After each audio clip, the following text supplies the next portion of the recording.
ලංකාවේ වර්තමාන දේශපාලනික තත්ත්වය සහ මේ දේශපාලනික තත්ත්වය තුළින් සිදුවන යම් යම් ක්‍රියාවලින් මහජනතාවට මොන විදිහටද දැනෙන්නේ කියන දේ ගැන කතා කරන්න අද දවසේ අපිත් එක්ක සම්බන්ධ වෙනවා ව්‍යවසායකෙක් ආචාර්යවරයෙක් වන අකිල රාජපක්ෂ. ඉතින් අයබෝන්. අයබෝනේ. මුලින්ම කතා කරමු. IMF කියන දේ ගැන ලංකාවේ බහුතරයක් දෙනා දැනටමත් දන්න කතා බහට ලක් වෙන මාතෘකාවක්. IMF කියන්නේ මොන විදිහටද දේශපාලනයට ප්‍රවේශ වෙන පුද්ගලයෙක් විදිහට ඔබ දකින්නේ? ඔව්. IMF කියන දේ මම ඉස්සලා මේ දේ කියනවා නයි. දැන් අපි මං කිව්වා ඉස්සලා කිව්වා දේශපාලන නවකෙක්. අපි මේ ගැන කියවලා ඉගෙන ගන්න ගමන් ඉන්නේ. හොයනවා සමාජයේ හොයනවා රිසර්ච් කියවනවා. ඒ පොඩක් බලන ගමන් ඉන්නේ. ඒතර අපි මේ කරන්නේ අපි ඒ වෙලේ ගන්න දේ ඒ වෙලේ දෙනවා. සමහර විට අවුරුද්දක් යනකොට මටම මගේ අඩුපාඩු පේන්න පුළුවන්. එහෙම අඩුපාඩුවක් දැක්කොත් ඒක අපිට කරන උදව්වක් වශයෙන් මොකද අපි මේ දන්නේ ඇත්තටම සත්භාවයෙන් මේ උත්සාහයක් දරන්නේ මේක දැනගත කරන්න මේ තියෙන මතවාද ටික අඩුපාඩුවක් දැක්කොත් අපිට කමෙන්ට් එකකින් එහෙම නැත්නම් කෝල් එකක් දීලා හරි ඒක අපිට කියලා දෙන්න. නිකන් අර අතාර්කික විවේචන වලට ගන්න අයත් ගන්න ප්‍රශ්නයක් නැහැ. මාකටිං පොසිටිව් ගියත් මාකටිං නෙගටිව් ගියත් මාකටිං ඒක ප්‍රශ්නයක් නැහැ. හැබැයි සත්භාවයෙන් මේ කරන වැඩේට උදව්වක් කරන්න කැමති මිනිස්සෙක් ඉන්නවා නම් අපිට එකතු වෙන්න. එතනින් පටන් ගමු. IMF එක කිව්වම අපි කියනවා අන්තර්ජාතික මූල්‍ය අරමුදල. International monetary fund. ඒක පිටවල තියෙන්නේ ඇයි? පිටවල තියෙන්නේ යම් යම් කලාපවල මිනිස්සුන්ගේ ඒ තියෙන ආර්ථිකමය රුචිකත්වයත් එක්කලා ඒගොල්ලන්ගේ සල්ලි පරිස්සම් කරගන්න නැති ගතියත් මේක අපිට විතරක් මේ ලංකාවට විශේෂයෙන් පිටපු ආයතනයක් නෙවෙයිනේ. මේ වගේ ප්‍රශ්න වෙච්ච මිනිස්සු ඕන තරම් ඉන්නවා. ලෝකෙම ඉන්නවා. මම එක තැනක දැක්කා ආජන්ටිනාවටද කොහොමද ඇමරිකන් ඩොලර් බිලියන 15ක ආයෝජනයක් දෙනවා. දැන් නෙවෙයි ඒ කාලේ. ඒ කාලේ 15ක් කියන්නේ දැන් සමහර විට 40 50ක් වෙන්න පුළුවන්. උදාහරණයකට නිකන් අපි දැන් සංසන්දනය කරොත් ඇමරිකන් ඩොලර් බිලියන 15ක් කිව්වම අපිට ෆෝර්ට් සිටි එකේ ආයෝජනය ගන්න පුළුවන්. 15යි ගානක් දැන් 16ක් විතර තමයි. දැන් මේ ඉතර ලොකු ආයෝජනයක් කියන්නේ මේ අද කාලේ 15ක් ඒ කාලේ 15ක් කියන්නේ අපි 20ක් 30ක් වෙන්න පුළුවන්. ඒ වගේ ලොකු ඩොනේෂන් දෙන තැනට යනවා. ඒ අපි හැදෙන වේගෙත් එක්ක අපි ඒ කියන ඒ රාමුවත් එක්ක හැදුනම වෙන දේවල්. අන්තර්ජාතික අරමුදලේ මිනිස්සු මේ භූදේශ පාලනයේට යම් බලපෑමක් කරනවා. ඉතින් ඒක හොඳ නැද්ද කියන ශක්්‍යතාවයක් මට නැහැ. මට පේන්නේ නැහැ. මම ඒක ඉඳලා නැහැනේ. ඒකගේ මහබැංක අධිපතිතුමා හැම ඕන නම් ඒගොල්ලෝ ඉඳලා පොයනේ. කියන්න ඕනි අපේ මේ රටට වෙච්ච කරදරේ මීටත් වඩා වැඩියෙන් අඩුවෙන් වෙච්ච අය තව ඕන තරම් ඉඳලා තියෙනවා කියලා විතරයි. අනේ දැන් අපි ඉවරයි මෙතනින් එහා මොකුත් බෑ. අපි දැන් ගල් යුගයට ගියා කියලා මේක නවත්තන්න බෑනේ. රටක් ඉස්සරහට යන්න ඕනේ. කවුරු හිටියත් නැත්නම් ඉස්සරහට යන්න ඕනේ.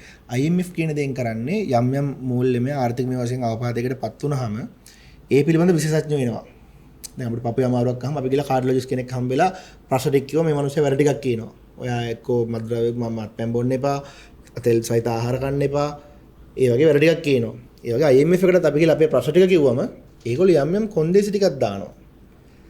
තාලා සල්ලිත් යම් ඒ අපේ තියෙන නාස්තිකාර තත්වයන් ආජන්ටිනාවට බිලියන 15ක් දුන්නාට අපිට 15ක් දෙන්නේ නැහැ. අපිට තියෙන ඊට අඩු ගාණක් නේ. අපේ ආර්ථිකීය ප්‍රමාණයත් එක්ක අපේ ආර්ථික ප්‍රසාරණය වෙච්ච ප්‍රමාණයක් තියෙනවා. ඊට පස්සේ ඒක සංකෝචනය වෙච්ච ප්‍රමාණයක් තියෙනවා. ඒක නැවත අර තිබ්බ ගාණට ගන්න ඒගොල්ලෝ ගැප් ෆිලින් එකක් දෙනවා මේ වගේ කියලා. ඒකත් එකපාර දෙන්නේ නැහැ. අපි දැන් තවත් සරලව නිකන් මේක ගමු. දැන් IMI දන්නවා කාලයක් තිස්සේ. මම යාගෙන් උදව්වක් ඉල්ලනවා කැලුම් අයියේ අනේ මට මෙහෙම ප්‍රශ්නයක් වෙලා තියෙනවා. මම මෙහෙම ආර්ථිකව වැටලා ඉන්නේ. මට දෙන්නකෝ මිලියන 10ක් විතර. පොඩි අතමාරුවකට මම මට ආයෙක දෙන්නම්. ඔයා හැබැයි මාව දැන් නැදෙයි නෙවෙයිනේ. කාලයක් තිස්සේනේ. ඔයා දන්නවා අපි දශකයක් පස්සට ගමු. මේ මිනිහා මෙහෙම කැම්පස් වල හිටියා. ඊට පස්සේ මේ නාස්ති කරා. මේ එක එක જાතියේ වාහන වලට වීදම් කරනවා. ඇඳුම් පැළඳුම් වලට නාස්ති කරනවා. මේ කියන මූලික අවශ්‍යතාවල් වලට එහා වෙනත් අවශ්‍යතා මූලික අවශ්‍යතා කරගෙන සල්ලි වීදම් කළා. මම මගේ පිළිම හදාගෙන මම මගේ නමින් එක ඒවා කරගෙන ගිහිල්ලා මම දැන් සල්ලි ටික නාස්ති කරගත්ත මිනිහෙක්. එතකොට ඔයා බෑ මම හොඳ යාළුවෙක්. ඒ හිතවත්කමනේ. IMF එකේ තියෙන එහෙම ඒගොල්ලන් අරමුණක්. මේ වැඩි රටවල් අපි කොට දාන්න ඕනේ. ඔයාගේ හිතේ තියෙනවා හරි මේ මිනිහා මම දන්න මිනිස්සෙක්. මට කරදරයක් වෙන දෙලා මෙයා අපි කොට ගන්න ඕනේ. ඔයා මට පුරේ කොන්දේසියක් දානවා කිල. ඔයා මට හරි මිලියන 10ක් දෙන්නම්කෝ. ඔයා හැබැයි මට මහන්සි වෙලා මාස 3ක් ඇතුළත ඔයාගේ account එකේ මිලියනක් ඉතුරු කරලා පෙන්නන්න ඕනේ. ඔයා බලනවා මේ මිනිහට මෙහෙම මේ ණයක් ගත්තට ගෙවන්න ශක්තියක් තියෙයිද කියලා මේ බලන්න යන්නේ. IMF එකත් කියන්නේ ඒක. ඔයගොල්ලෝ මාස 3ක් ඇතුළත මහා බැංකුවේ සෙන්ට්‍රල් බැංක් account එකේ මෙන්න මේ බිලියන ප්‍රමාණය ඉතුරු කරලා පෙන්නන්න. හැබැයි මම මෙච්චර කල් ගෙවන් ආපු මේ නාස්තිකාර ජීවිතේ එකපාර මට හරව ගන්න බෑනේ. හැබැයි මට මේ තියෙන ප්‍රශ්නත් එක්කලා වීදම් කරන්න සල්ලි නැති කමට හරි මම ඔන්න ඔය කාලය ඇතුළත ඇඳුමක් ගන්නෙත් නෑ, කන්නෙත් නෑ, බොන්නෙත් නෑ, බෙහෙත් ගන්නෙත් නෑ, වාහන ගන්නෙත් නෑ. මගේ ඉන්න මේ යට සේවකයන්ට මම පඩි ගෙවන්නෙත් නෑ. ඒකත් අඩු කරනවා. පඩි වැඩි කිරිලිත් කළා නෑ. මොකුත් නැතු මම ලක්ෂ 10 හදලා ටක් ගාලා කෝල් කරලා ගාඩ කියනවා කැලමේ ඔන්න හරි. ඔන්න ඔය කියන ටික තමයි අර අරගලෙන් පස්සේ පත් වෙච්ච ජනාධිපතිතුමා කැමැත්තෙන් හෝ අකමැත්තෙන් හෝ යාගේ දක්ෂකමින් හෝ මට යාව විවේචනය කරන්න බෑනේ මහා දේශපාලන දෙවන්තෙක්නේ. එයාගේ තියෙන දැනුමත් එක්කලා එයා එහෙම තීරණ ටිකක් ගත්තා කියන දේ අපි ගෞරවයෙන් පිළිගන්නවා. ඊට පස්සේ මේ පහුගිය කාලේ අපේ ෆිච් රේටින් වෙනස් වෙලා අපි ඉස්සරහට ඇවිල්ලා තිනවා. ඒව නිකන් ආවේ නෑනේ. ඒ අදාළ ක්‍රෙඩිට් එක ඒ පුද්ගලයන්ට අපි දෙන්න ඕනේ. එහෙම ආවා. මොකද ඒක යා තනියෙන් ගත්තෙත් නෑ අනිත් අයටත් දීලා බෑ කියද්දි ගත් එකක් නේ. එතකොට යා එහෙම දෙයක් කරා. කළා ඒ ගත්ත වර්ධනෙත් එක්කලා දැන් යම් දිනක නැවතිලා ඉන්නකොට අපි නැවත යනවා මැතිවරණයකට. ඒක IMF එකෙන් කියපු දෙයක් නෙවෙයි. ඒක රටේ තත්ත්වයක්. සහ ලෝකයේ ඉදිරියේ තව තවත් මූල්‍ය ව්‍යාපෘති වලට අපි ඉදිරිපත් වෙනකොට අර මම ඉස්සෙල්ලා කිව්වා පෙස්ටිල් වගේ ඇනලයිසිස්. P අකුරෙන් තමයි පටන් ගන්නෙ පොලිටිකල් එන්වයරන්මන්ට් ඔහොම ඉස්සරහට යනවා. කියන්නේ කොච්චර විනාශ වුණත් රටක්. ඉතින් පොලිටිකල් වලට පස්සේ තමයි එන්වයරන්මන්ට් එක බලන්නේ. භූකම්පනයක් කියලා රටක් කඩා වැටුණත් එහෙම් පිටින් පොලිටිකල් දේශපාලන වශයෙන් ස්ථාවරයි නම් ඒකට නගා සිටවන්න පුළුවන් කියන සංකල්පය තමයි ඒක තියෙන්නේ. එතකොට එතුමන් පත් වෙලා තිබුණේ මම කියන ජනාධිපතිවරයා පත් වෙලා තිබුණේ ප්‍රතිපක්ෂ ඡන්දකින්. ඒ කියන්නේ අපි ඡන්දෙ දෙනෙව්ව එක්කෙනෙක් ලංකාවේ මිනිස්සු. එයාගේ කොට්ටාස ගිහිල්ලා ඒගොල්ලන්ගේ පැවැත්මට හෝ ඔය කියන දැන් ওই මහා විවේචන ටිකක් තියෙනවනේ ඒ වෙනුවෙන් හෝ රට ආදරයට හෝ ඒ කට්ටිය ගිහිල්ලා අර පුද්දලා ජනාධිපතිවරයා පත් කරගන්නවා. ප්‍රතිපක්ෂයිනේ. අපි පක්ෂ වුණේ එකකට ප්‍රතිපක්ෂ වෙච්ච කට්ටියක් අපි මහ ජනතාව යත් එක්ක ප්‍රතිපක්ෂව ඉඳලා තියෙන්නේ. අපි ඡන්ද දුන්නේ තව කට්ටියකට. ඒගොල්ලෝ අරයට වැඩ කරනවා කියන්නේ අපි කියන අකමැති මිනිස්සුන්ගෙන් පත් වෙච්ච කෙනෙක්. ප්‍රතිපක්ෂයි. ඒකෝට ලෝකයේ ඉදිරියේදී එහෙම නායකයෙක් අපි වගේම ලෝකයේ ඉදිරියේත් එහෙම පිළිගන්න පොඩි අඩු ගතියක් තියෙනවා. පොඩි නෙවෙයි ගොඩක් තියෙනවා. මොකද හේතුව ඒගොල්ලෝ ඇග්‍රීමන්ට් ගැහුවට මහ ජනතාව යම් දවසක තර්ක කළොත් බිලියන ගණන් වලින් ආයෝජනය කළා ඔය තියෙන අධිකරණ තීන්දුව ආවොත් එහෙම කොහෙන් හරි මේ මිනිස්සු අකමැති පුද්ගලෙක් කියපුව ඕගොල්ලෝ කළා තියෙන්නේ. අපි මේක පියවන්නේ නැහැ කියලා. මොකද ඒ ආයතන සල්ලි නිකන් දෙන්නේ නැහැනේ. එහෙම දෙන ආයතනක් තියෙනවා. අපි එහෙනම් ඒවොල්ලෝ වැඩ කරන්න ඕනේ. ඒකනේ අපිට පුළුවන් තරම් ආධාර ඔස්සේ ওই මිනිස්සු මේ ටිකේ කොට නගාගෙන කී. ආධාර කියන ඒවා නැවත අපි ගෙවන්න බැඳෙන්නේ නැහැනේ. නේ? ඒක එතනින් ඉවරයි. ඉවරයිනේ. ඩොනේෂන් එකක් දුන්නා. හැබැයි ඒක එවන්නේත් බෙදලා. අධ්‍යාපනයට නම් අධ්‍යාපනයට. සමහර තැන්වල තරක එහෙලා තියෙනවා බිලියන 5ක් එවුවනම් ඒක ඇතුලේ ඒවා ලියවෙනවනේ මොකටද සෙග්මන්ට් වෙන්නේ කියලා. අධ්‍යාපනයට දීපු වේ රටේ බෙහෙත් නැහැ කියනවා. බිලියන 5ට මොකද උනේ අහනවා. ඒ වගේ මෝඩ ප්‍රශ්න අහන්න හොඳ නැහැ. මිනිස්සු දැනුවත් වෙන්න ඕනේ. දැන් නැත්තම් හොයලා කියවන්න ඕනේ. දැන් ඔය තොරතුරු දාන්න පනත් අනම්මන හොව දාලා තියෙන එකටනේ.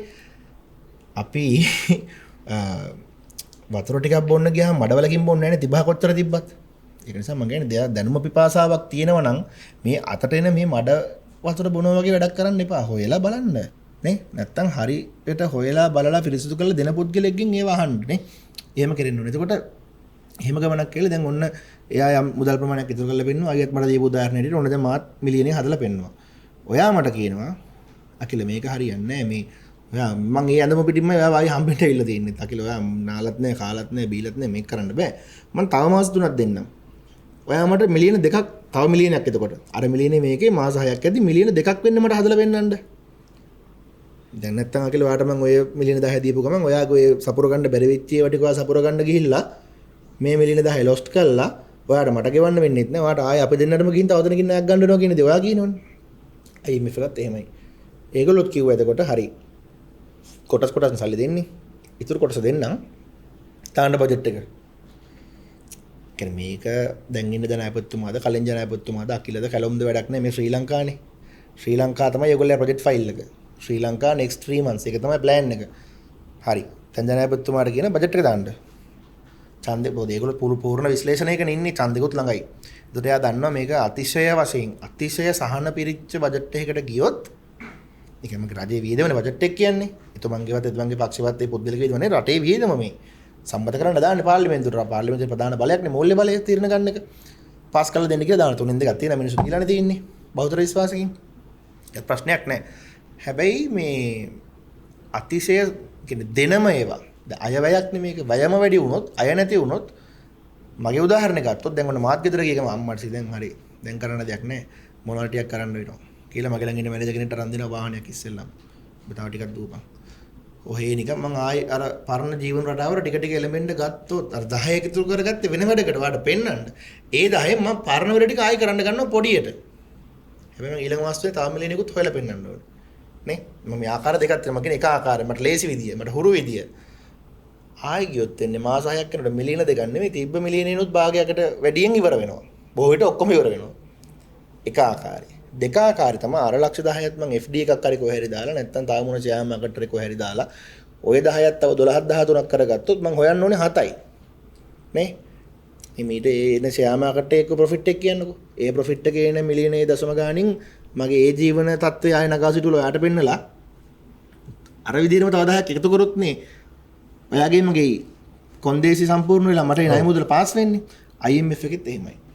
ඒගොල්ලන්ටත් අර කියන ටික කරලා දැන් අපි වාහන අවශ්‍යතාව සපුරගෙන නැහැ වසර 6කින් විතර. ඒත් ඒගොල්ලෝ කියනවා ඔයගොල්ලෝ වාහන ගෙන්නන්න. මොනවා හරි ගෙන්නන්න මිනිස්සුන්ගේ අවස්ථාව සපුරන්න. වැඩි කරන්න. ඒ මොනවා හරි මම මේ බලලා කියවනව නෙවෙයි අනිවාර්යෙන් එහෙම තර්කයක් නෙමෙයි ගොඩනගන්නේ. ඒ ටික කල්ලා පෙන්නන්න. එතකොට අපි ඒ IMF එක කියන දේ අනුගත නොවුනොත් දෙවෙනි කාර්යයේ අපේ ටික කල්ලා නොපෙන්නුවොත් ඒගොල්ලෝ අනිවාර්යෙන් මේ කොන්දේසි බිඳ හෙලනවා. එතකොට තර්කයක් නගන්න පුළුවන් IMF එක මොකක්ද නේ මේ බිලියන 2-3 දෙන්නේ ඕකෙන් මොනව කරන්නද කියලා තර්කයක් එයි. ප්‍රශ්නේ ඒක නෙමෙයි. දැන් මම ගත්ත ඔයාවයි මාවයි අයියාවයි මාවයි උදාහරණයකට ඔයා රාජ්‍ය බැංකුවක් කියන්නකෝ. ඔයා හොඳ ලංකාවේ සුපිරි රාජ්‍ය බැංකුවකින් තමයි මම දැන් මේ ගනුදෙනු කරන් ගිහිල්ලා තියෙන්නේ.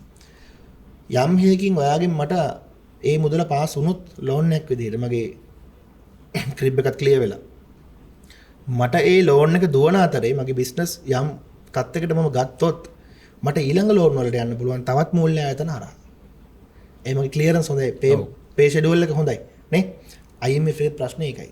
ඒගොල්ලෝ අපිව රිෆෝම් කළා පෙන්නලා තියෙන්නේ කියලා සර්ටිෆයි වුණොත් අපිට තව ඍජු ආයෝජන වෙන්න පුළුවන් වක්‍ර ආයෝජන වෙන්න පුළුවන් කොමන ආකාරයෙන් හෝ බාහිර ආයෝජන එකතු කරගන්න මහා ශක්තියක් වෙනවා අපි මේ ක්‍රියාදාමයේ ඔස්සේ ගියොත්. මොකද හේතුව අපි නාස්තිකාර පුද්ගල විදිහට තමයි ඉඳලා තියෙන්නේ.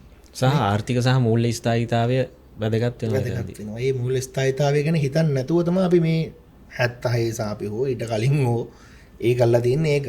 ඒ අනිත් එක ගොඩක් දේවල් දේශපාලන වේදිකාවේ මයික් පලන වචනනේ දෙන්නේ. ඒ කියන්නේ අපි ඒක අර ගැලරිය සතුට වෙන උත්තර නෙවෙයි මම මේ කිව්වේ. සමහරවිට මට ඡන්ද හැදෙන්නේ නැහැ. තීනේවත් නැති වෙයි මේ මිනිහා මොනවද මේ කියන්නේ කියලා. ඒක ප්‍රශ්නයක් නෑ. බේත ඒකයි. ලෙඩේ හොඳ වෙන්න නම් බේත බොන්න ඕනේ කොච්චර තිත්ත වුණත්. නැත්තම් ලෙඩේ උස්සන්න වෙලා ඉතින් අපිට එහෙම යන්න වෙනවා එළව. ඔකයි කතාව. ඇත්ත විදිහට කියන්න ඕනේ. කියන්න එපානේ. ඒකයි අපේ ටාගට් එක ඒකයි. ප්‍රපරදන සංකීර්ණ වශයෙන් වගේ පේන දේශපාලන කරුණු ඒ කලාපී අපිට බලපාන කරුණු සරලව සුගමව දෙන එක තමයි බලාපොරොත්තුව. ඔන්න ඔය කියන දෙවෙනි කාර්යතුවේ ටාගට් එකට යන්න ලැබේවා කියලා මම ප්‍රාර්ථනා කරනවා. මේක අපිත් ඉන්න රට. අපි එක සමහර මතවාද වලට එකඟයි, සමහර ඒවාට විරුද්ධයි. ඒ වුණාට ජාතික වශයෙන් ගත්තම දැන් මේක පත් වෙලා ඉවරනේ තුමන් සහ ඒ කාර්ය මණ්ඩලේ. ඒකට ඒගොල්ලන්ට අපි ශ්‍රී ලාංකික වශයෙන් දෙන්න ඕනේ යම් සපෝට් එකක් තියෙනවා. ඒක අපි කරන්න ඕනේ. මොකද මේක වටනුත් වටින් ඔක්කොම 28 ණය වාරිකේ ගෙවන්න එපානේ. අර පොතේ මේ සෙන්ට්‍රල් බැංකුවේ තියෙන බිලියන 7-8 යටට ඩ්‍රොප් වෙනවා නම් මොකද අපි ඉම්පෝර්ට්ම නම් විතරක් කරන්නේ එක්ස්පෝර්ට් මොනවා හරි කළා මේ නිෂ්පාදන ආර්ථිකයත් තුළින් ඩොලර්ස් ගේන් නැත්තම් විවේචනයක් නෙවෙයි. කනහාල් ටිකේ පොල් ටිකේ ලුණු ටිකේ ඔය ඔක්කොම ගේන්න ගත්තම අපේ ඩොලර් යනවනේ එක එක හරි එළියට. එවිල්ලා නැහැ. ඒත් අපේ ආර්ථිකයේ දියුණු කරන්නත් යම් යම් මතවාද දාලා දිනවා. හැබැයි 27 වගේ අවුරුද්දක් දක්වා ඒව එක්ස්ටෙන්ඩ් වෙන්න යන්නේ ඒකත් හොඳයි. මොකද 28 එකේ වෙන්න ඕනේ. ඉතින් අපිට තව ටිකක් බලන්න වෙයි. මම කියන්නේ IMF එක කියන දේ අර එහෙම දෙයක්. IMF එක කියන්නේ මේ මගේ මතවාදය අනුව මගේ දැනුම් මට්ටම අනුව බිල් එක් නෙවෙයි. ඒ විදිහට වැඩ කරොත් අපිට ඇත්තටම හොදක් වෙයි. මොකද ඒගොල්ලෝ ලස්සන්ට කට්ටන් පොලිස් කල්ල එකන්නේ 2 කෝටි 20 ලක්ෂයක් ඉන්න රටකට මෙච්චර රාජ්‍ය සේවක ප්‍රමාණයක් ඕනිද? මෙච්චර පූර්ණ වශයෙන් රාජ්‍ය ආයතන තියෙන්න ඕනිද? අර්ධ රාජ්‍ය ආයතන විය යුතු ඒවා තියෙනවද? ෆුල් ප්‍රයිවට් වෙන්න ඕනේවා තියෙනවද? ඒ නිර්දේශ දෙන්නේ යම් භූදේශපාලනික මතවාද ඔලිය තියන්ද කියන දේ අපිට කියන්න බෑ. අපේ ප්‍රවීණයෝ ඉන්නවනේ. ඒවත් අධ්‍යයනය කරලා ඒ ගන්න ඕනේ තීරණ මම විශ්වාස කරනවා ඒ මොහොතේ ගත යුතුමයි. මේ ගත වෙන්නේ අවසාන අවුරුදු 2-3 තමයි අපිට ඊළඟට වැටෙන්න තියෙන. ඒක ප්‍රශ්නයක්. නැවත ගොඩෙන්න බැරි මට්ටමකට වැටෙන්න පුළුවන්. අවදානමට පෙර සූදානම් වෙන්න ඕන කාලයක තමයි අපි ඉන්නේ. දැන් IMF වලට යන්න කලින් ගොඩක් කතා කරා මේ ව්‍යවස්ථාව පැත්තෙන් ගත්තත් ප්‍රශ්න ආවනේ අපි IMF යන්නේ නැහැ. මේ වගේ ප්‍රශ්න ගොඩක් ආවනේ. එතකොට බහුතරයක් ඒ තීරණේ හිටියා යන්නේ නැහැ කියලා. නමුත් රට බංකොලොත් වුණාට පස්සේ IMF එකට ගියා. මේක කොහොමද ව්‍යවස්ථාව පැත්තෙන් කතා කරනවා නම් මේ රටේ මහජනතාවට දැනෙන විදිහට කියන්න තියෙන්නේ. ව්‍යවස්ථාව කියන දෙයයි දැන් අපි මෙහෙම කතා කරමුකෝ. ව්‍යවස්ථාවක් කියන්නේ දැන් ඒක ආයතනික ව්‍යවස්ථාවල් තියෙනවා, සාංගමික ව්‍යවස්ථාවල් තියෙනවා, රටේ ව්‍යවස්ථාවනේ. ඒ මම කතා කරපු අනිත් ඒවා ඔක්කොම ඒක යටතේ බලපවත්වන ඒවානේ. ඒතර රටේ ව්‍යවස්ථාව කියන දේ මුලින්ම ව්‍යවස්ථාවක් වගේ ආකෘති ව්‍යවස්ථාවක් කියන්නේ යම් පොදු සම්මත ටිකක් මේ ඔක්කොම අපි පිළිපදිමු. මේවා කඩන්න එපා. මේවා කැඩුවොත් මෙහෙම දණ්ඩ නීති සංග්‍රහය යටතේ හෝ කොමන හෝ ආකාරයකින් ඕගොල්ලන්ට දඬුවම් හෝ ඒ මොනවා හරි දේවල් විඳවන්න වෙයි කියන දේ මත හදපු රටේ උත්තරීතරම ප්‍රකාශයනේ සුප්‍රීම් ලෝ එකනේ උඩම එක. එතකොට ඒක හැදුනේ කොහොමද? දැන් අතර අපි ලංකාව කියන එක මේකපාර පහළ වුණ දෙයක් නෙවෙයි. මේක අපි කියන ලිඛිත ඉතිහාසය අවුරුදු 2500ක් විතර තියෙනවා. කාලයක් තිස්සේ පැවතගෙන ආපු එකක්. රාජාණ්ඩු කාලා තිබිලා තියෙනවා. යටතජිත කාලා තිබිලා තියෙනවා. පූර්ණ නිදහස ලැබලා මේ දැන් වගේ කාලය වගේ කාල තුනකට වගේ අපිට මේක කඩලා පෙන්නන්න පුළුවන්. ඊටත් කලින් ඕන නම් අර සාමාන්‍ය කට්ටියට පො කාලයට යන්නත් පුළුවන්. හැබැයි අපි අහලා තියෙන විදිහට මේක මාර විදිහට හොඳට තිබුණ රටක් නේ. ආසියාවේ ධාන්‍යාගාරය කියයි පෙරදිගේ හිම අපිට ලස්සන නම් දරාපු රටක්. හොඳ රජවරු හිටපු තැනක් මේක. එතකොට ඒගොල්ලොන්ට එහෙම වෙලා අපිට මෙහෙමුනේ ඇයි? එතකොට ඒ කාලේ මිනිස්සුන්ගේ තිබ්බ සිතුම් පැතුම් එක්කලා අපේ ආර්ථිකයේ ප්‍රසාරණ සංකෝචන තත්ත්වත් එක්කලා ඒව එහෙම තියෙන්නේ නැති. දැන් මිනිස්සුන්ගේ අභිලාෂයන් වෙනස්නේ. උදාහරණයක් විදිහට ගත්තොත් ඉස්සර ඉතින් ඇත්තටම වාහනයක් කියලා දෙයක් තිබුණේ නිකන් තියෙන්නම පුළුවන් දත්තුම කරන්න පුළුවන් මිනිස්සෙට මිසක් මේ නූතන මේ මාකටිං කන්සෙප්ට් එක්කලා සේල්ස් කන්සෙප්ට් එක්කලා ෆිනෑන්ස් ලීසින් වගේ මෙතඩ් එක්කලා අවශ්‍ය මිනිස්සුන්ට අනවශ්‍ය මිනිස්සුන්ට අර කියන්නේ ප්‍රවාහනය කියන දේ අත්‍යවශ්‍යයි හැමෝටම. Tamanටම කියලා ප්‍රවාහනයක් දරන්න පුළුවන් අයට නොබරේට ඔක්කොම ලැබුණානේ. මම මේක උදාහරණයක්. එතකොට ඒක බලපානවා රටේ ජාතික ආර්ථිකයට. මොකද දැන් මා පුද්ගලික වශයෙන් ගන්නකො මම වාහනයක් අරගෙන පුද්ගලිකව මම කියනවා මම හම්බ කරන්න මට වාහනයක් ඕනේ. පොඩි සාධාරණ තත්ත්වයකුත් පේනවා. එතකොට අපි වාහනයක් ගත්තට ඒ වාහනේ අපි මේක දුවන්න එපානේ. ගෙන්නන මොහොතේ අපි යම් මුදලක් මුන් රජය උපය ගන්නවා අපෙන්. හැබැයි ඩොලර්ස් එළියට ගිහිල්ලා. ඩොලර්ස් එළියට ගිහිල්ලානේ මේ වාහනේ එන්නේ. මම රුපියල් කිව්ව ඩොලර්ස් ගෙවන්න මහ බැංකුවේ රිලීස් කරන්න එපානේ. ඒ කියන්නේ එලියන් ඩොලර්ස් ඇවිල්ලා රුපියල් print වෙනවා වගේ සරල නෑ. අපෙන් රුපියල් ගිහලා ඩොලර්ස් එළියට යන එක. මේ වාහනේ ගෙනල්ලා මම ඩොලර් උපයන කෙනෙක් නම් ඔන්න මම ඕක ගෙනල්ලා දානවා නම් කලාපයක ට්‍රාන්ස්පෝර්ට් එකකට අන්න ඩොලර් උපයනවා. වක්‍රාකාර වතෙන් ඩොලර් යම් ප්‍රමාණයක් ගියා නම් මෙතෙන් ඩොලර් අවුරුදු 3ක් 4ක් ගියා මේ ගේ ගන්න ඇවිල්ලා එතනින් එහාට එන ටික රටට ඉතුරු වෙනවා. ප්‍රශ්නයක් නැහැනේ. හැබැයි මම මේ කඩේට යන්නයි හැම එකටම යන්න මේ නිකන් මේ බොරුවට මේ වෙන සුභෝගී වාහනයක් ගෙන්න ගත්තොත් මම බදු ගෙවන වෙන්න පුළුවන්. රුපියල් වලින් ගෙවන්නේ. ඊළඟ ප්‍රශ්නේ මොකද්ද? මේකට ඕන ඉන්ධන. යම් අමතර උපාංග. දිගින් දිගටම මේක මහා විනාශයක්. අපි ගත්තොත් වාහන මිලියන 5ක් 6ක් විතර දැන් මේ ලංකාවේ තියෙනවලු. මේක ශ්‍රේෂ්ඨකින් මේ කියන්නේ. ඒකට මේ වගේ දේවල් යම් වාරණයකට ලක් කරලා ඕනේ වෙන්නයි එපා වෙන්නයි තමයි මේ ව්‍යවස්ථාව සහ ඒ කාලේට දාන චක්‍රලයක ඒ වගේ දේවල් එක්ක යම් වාරණයක් කරනවා. ව්‍යවස්ථාවක් කියන දෙයක් ලංකාවේ මුලින්ම දකින්න එහෙම නමකින් නැතත් දකින්න හම්බ වෙනවා මුලින්ම 1933 කෝල්බ්‍රුක් කැමරන් වගේ කාලේට යනකොට. ඊට කලින් ඉතින් රාජාණ්ඩු සමයත් ඒවා තියෙන්නේ නැති. අපි දැන් මේ බ්‍රිටිෂ් වෙස්ට්මිනිස්ටර් පාර්ලිමේන්තු ක්‍රමයක් යටතේනේ අපි ඉන්නේ. ඒතර එතන පටන් ගන්න එක මම දකින්නේ මගේ අදහස අතන තියෙන්නේ. එතකොට ව්‍යවස්ථාවක් කියලා එකක් හැදුවේ ඇයි? දැන් රට අපේ වුණාට රට බලෙන් අල්ලගෙන ඒ දැන් මොකද්ද? පෘතුගීසි, ඊලන්දේසි, ඔහොම ඉංග්‍රීසි දක්වා ඇවිල්ලා 1996න් පස්සේ ඉංග්‍රීසි කට්ටිය ඇවිල්ලා ඊටත් කලින් මේ පෘතුගීසි මේ ලන්දේසි කාලෙත් යම් මේවා තිබුණා. දැන් රෝම ලන්දේසි නීතියනේ තාමත් තියෙන්නේ.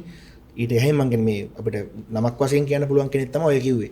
ඔතනදී ඇත්තටම ලංකාවේ ව්‍යවස්ථාව පිහිටවන්නේ මොකද දැන් මේගොල්ලෝ මේක අල්ලගෙන මේක ඒගොල්ලන්ට බරක් වෙන්න බෑනේ. හිරණබසින අධිරාජ්‍ය කියලා කිව්වට ඒගොල්ලෝ ඉර බහින්නේ අධිරාජ්‍ය කොහෙද දැනක ඉර පායලා තිබෙන තරම් බලවත් රාජ්‍යයක් වුණාට මේගොල්ලන්ට මෙහෙ ඉන්න එකෙන් වෙන්නේ පාඩුවක් නම් ඒගොල්ලෝ මේක තියන් ඉඳී කියලා මම විශ්වාස කරන්නේ නැහැ. අපිට අලාභ ව්‍යාපෘතියක් අපි දිගට කරන් යන්නේ නැහනේ. එක්ක අපි කරන්නේ ඒක රේෂඩුවල් කරලා මොනවාර නීති ටිකක් දාලා මේක ආදායම් වැඩි කරන්න බලනවා. නැත්නම් අතාරිනවා. දැන් ඒ කාලේ වෙනකොට ඒගොල්ලෝ මේක අතාරින්න බෑනේ. මේක බොහොම අමාරුවෙන් ඒගොල්ලෝ අල්ලගත්ත එකන්නේ. ඒකේ ඒගොල්ලෝ බලන්නේ ආදායම් වැඩි කරන්න. ඒ ආදායම් වැඩි කරන්න දාපු කොන්දේසි මාලාව තමයි මම දකින්නේ ඔය කියන ව්‍යවස්ථාව තුලින්. රටේ ආදායම් වැඩි කරන්න මුලින්ම දාපු concept එක තමයි ව්‍යවස්ථාවක් කියන එක. යම් පාලන තන්ත්‍රයක් හදලා තියෙන අර මහරජතුමාගේ මහරජතුමාගේ ඉඳලා පල්ලෙහාට ආණ්ඩුකාරවරු වරා ඉදිරි ආණ්ඩුකාරවරු එකතු වෙනවා තව ඉස්සරහට යනකොට මහරජ කියන්නේ අර රාජ්‍යත්වයේ තියෙන බලය පුද්ගලයෙකුට උනනේ කළා ලංකාවේ ඉන්දෝනෝ යා වෙනුවෙන් කෙනෙක්. එයා තමයි ආණ්ඩුකාරවරු අග්‍ර ආණ්ඩුකාරවරු එහෙම පල්ලෙහාට ඇවිල්ලා ඒ concept එකක් තමයි මේ ව්‍යවස්ථාව කියලා දිනුනේ. ව්‍යවස්ථාව හදන වෙලාවේදී ඒගොල්ලන්ට මේ බුද්ධ ආගමට වෙනත් ආගමකටවත් මුල් තැනක් දෙන්න ඕනේවත් මේ જાතියකට වැඩිපුර සලකන්න ඕනේවත් එහෙම දෙයක් ඒගොල්ලෝ බැලුවේ. ඒගොල්ලෝ බැලුවේ ලාභ උපරිම වෙන විදිය. ඒ ලාභ උපරිම වෙන්න තමයි ඒගොල්ලෝ වක්‍රාකාරවර එහෙම අපේ අතර දැන් කට්ටිය එකට ඉද්දි වැඩ කරගන්න බැරි හින්දා මෙන්න මෙහෙම අඩුපාඩුකුත් මම දකින මේ දවස්වල. මොකද ඒගොල්ලෝ ජනවාර්ගික පදනමෙන් පත් කරානේ. මෙච්චර කට්ටියක් එනවා මෙහෙම මෙච්චර කට්ටියක් එනවා මෙහෙම ආණ්ඩුකාරයාගේ හෝ මේ මහරජිනගේ අනුමැතිය අනුව සිංහල මෙච්චරයි දමිළ මෙච්චරයි මුස්ලිම් මෙච්චරයි බර්ග මෙච්චරයි කී දානවා. ඒ ජනවාර්ගිකත්වය එක්කලා එහෙම මොනකෙත් යම් අඩුපාඩුවක් තියෙයි කියලා මම විශ්වාස කරනවා. ඒක එච්චරම අන්තිමටම ගිහිල්ලා ඊනියා තත්ත්වවලට ගිහිල්ලා දශක 3ක විතර යුද්ධයකට ගිහිල්ලා අපේ ලාංකිකයෝ ද්‍රවිඩ සිංහල මුස්ලිම් ඔය සියලු දෙනා ලාංකිකයෝ විශාල ප්‍රමාණයක් ජීවිත අහිමි කරගෙන අපේ ජාතික ආර්ථිකයට දායක වෙන්න හිටපු මිනිස්සුනේ. ඒක තත්ත්වෙ මිනිස්සු ගොවි වෙන්න පුළුවන්, ව්‍යාපාරිකයෝ වෙන්න පුළුවන්, විශ්වවිද්‍යාල ශිෂ්‍යයෝ වෙන්න පුළුවන්. අපිට ඒගොල්ලෝ ගොඩක් නැති වුණා. ඒ වගේ අර තනකින් ප්ලාන්ට් කළා ඒක එහෙම කාලෙත් එක්කලා ඒ බලය එන්න විවේදනය කර මිනිස්සු අතරට විකේන්ද්‍ර කර සංකේන්ද්‍ර නොවි විකේන්ද්‍ර වෙවි අපිට තම ප්‍රධාන හැරවුම් ලක්ෂ ටිකක් තියෙනවා. මොකද 47 සෝල්බරි දෙනවා එකක්. ඒක හොඳ ප්‍රධාන සන්දිස්ථානයක්. 72 ජනරජ ව්‍යවස්ථාව වෙනවා. 72 දෙවන ජනරජ ව්‍යවස්ථාව වෙනවා. ඔන්න ඔකේ සංශෝධන 20 ගණනක් තමයි මේ දැන් යන්නේ. ඒකට ව්‍යවස්ථාව තුලින් ඕවට අවශ්‍ය දේවල් නොකිරුණාම නෙවෙයි. ඒගොල්ලෝ කරා. ඒ අමාත්‍යාංශ දක්වා ඒවා විභේදනය කළා. ඒ අමාත්‍යාංශ ඔස්සේත් නොවුණා නෙවෙයි. හැබැයි මම අපේ කලින් සංවාදයකට කිව්වා මේ සරෝජන ඡන්දබලය දෙනවත් එක්කලා මිනිස්සුන්ගේ මැතිවරණ ඒ සවිඥානයේ අඩුකමත් එක්කලා ඒ පත් කරන පුද්ගලයොත් එක්කලා මේ රට යම් තැනක නවතිය කියලා පුරෝකථනයක් කරන්න එවකට හිටපු ඒ ආණ්ඩුකාරවරු පවුල් පාලනයකට යන යයි කියලා ඇත්තම කිව්වොත් අපිට වලව් හතරක නම් කියලා මේ මුළු යුගයෙන් බෙදන්න පුළුවන්. වලව් හතරකට බෙදන්න පුළුවන් උපරිම 5කට. ඒක එහෙමුනේ අපරාධයක් කියලා තමයි මම කියන්නේ. මොකද හේතුව මේකට එන්න ඕනි මේ පිළිබඳව ඇත්තරම රට ආදරයක් තියෙන්න ඕනි. දෙක මේ පිළිබඳව කියවීමක් තියෙන්න ඕනි. මේ පිළිබඳව යම් ප්‍රවීණතාවයක් තියෙන්න ඕනි. ඒව නැත්තම් ඒවා තියෙන අය කියන ඒවා අහන කෙනෙක් වෙන්න නිහතමානී වෙන්න ඕනි. එහෙම නැති උදවිය මේ අර 76 පුරාවට එන්න ඇති යන්න ඇති. එහෙම තනියම තේරෙන අය ඉන්නත් ඇති. තනි පුද්ගලෙට මේ ඔක්කොම කරන්න බෑනේ. ඒවත් එක තමයි ඔය කියන මහා මුදල් නාස්තිය වෙන්න ඇති කියලා මම විශ්වාස කරනවා. තවත් මේක කියලා ඉවර කරන්න ඕනේ. අපි කිව්වා 833 අර මුලින්ම ව්‍යවස්ථාව වගේ මොඩල් එකක් මේකේ ප්ලාන්ට් කරද්දී මේකේ හිටි බ්‍රිතාන්‍ය කිරීටයක් තියාගෙන රජවරයෙක්. එයාට ගැලපෙන කෙනෙක් තමයි ආණ්ඩුකාරයා අග්‍රාණ්ඩුකාරයා කියලා මේ ප්ලාන්ට් කරේ. එතකොට ඒ පුද්ගලයා තුලින් දකින්නේ රජෙක්ව. එයා ඉන්න ඕනේ වෙනම ලයිෆ් එකක් තියෙනවානේ. ඒ මනුස්සයෙක් මේ සාමාන්‍ය මනුස්සයෙක් ඔය කරයට දැන් අපිත් එක්ක ඉන්න මම කියන්නේ මම මේක අගය කරනව නෙමෙයි. මේකට මේ වෙච්ච දේ මම කියන්නේ. අපි අදටත් පරම්පරා 3ක් විතර 4ක් පිටිපස්සට ගිය ගමන් අපේ හිටිය රජවරු ශ්‍රී ලාංකික රජවරු හිටිය අපේ ජෙනටිකලි ජානමය වශයෙන් අපි තාම හොයන්නේ රජෙක් කියන දේ මම පිළිගන්න ඕනේ. ඒක හැමෝම ඒක නිහතමානීව පිළිගන්න වෙනවා. එතකොට ඒ කියන ඒ කන්සෙප්ට් එක අඳුනගත්ත මිනිස්සු ඒ පැත්තට කැම්පේන් කළා දෙන පොවස්ථා තියෙනවා. දිනලා ඒ රජ කරගෙන ඒ රජෙක් කියන සංකල්පේ දැනගත කරන්න හරි ලේසි. මොකද හේතුව ඒක බ්ලඩ් එකේ දුවනවා. ඒක කොච්චර නෑ කිව්වත් ඒක තමයි අපිට හුරු. නේ අපිට යම් වෙච්ච යම් කාර්යයක් කරන ගමන් අපේ රජවරයෙක්ව රකින්න එක යාව උඩ දාන එක තමයි අපිට හුරු. දැන් මේක අපිට මෙතනින් මැකිලා ගිහිල්ලා වෙන තැනක උපදින්න බෑනේ. මේකනේ අපි ඉන්නේ මේ රටේමනේ. එතකොට ඊටත් එහා අධිරාජ්‍යයේ ප්‍රතිරූපයක් මෙතෙන්ට ප්ලාන් කරා ආණ්ඩුකාරවරු අග්‍රාණ්ඩුකාරවරු දැන් ජනාධිපති දක්වා ඉල්ල තියෙන්නේ ඒක. මම කියන දේ පිළිගන්න ඇති.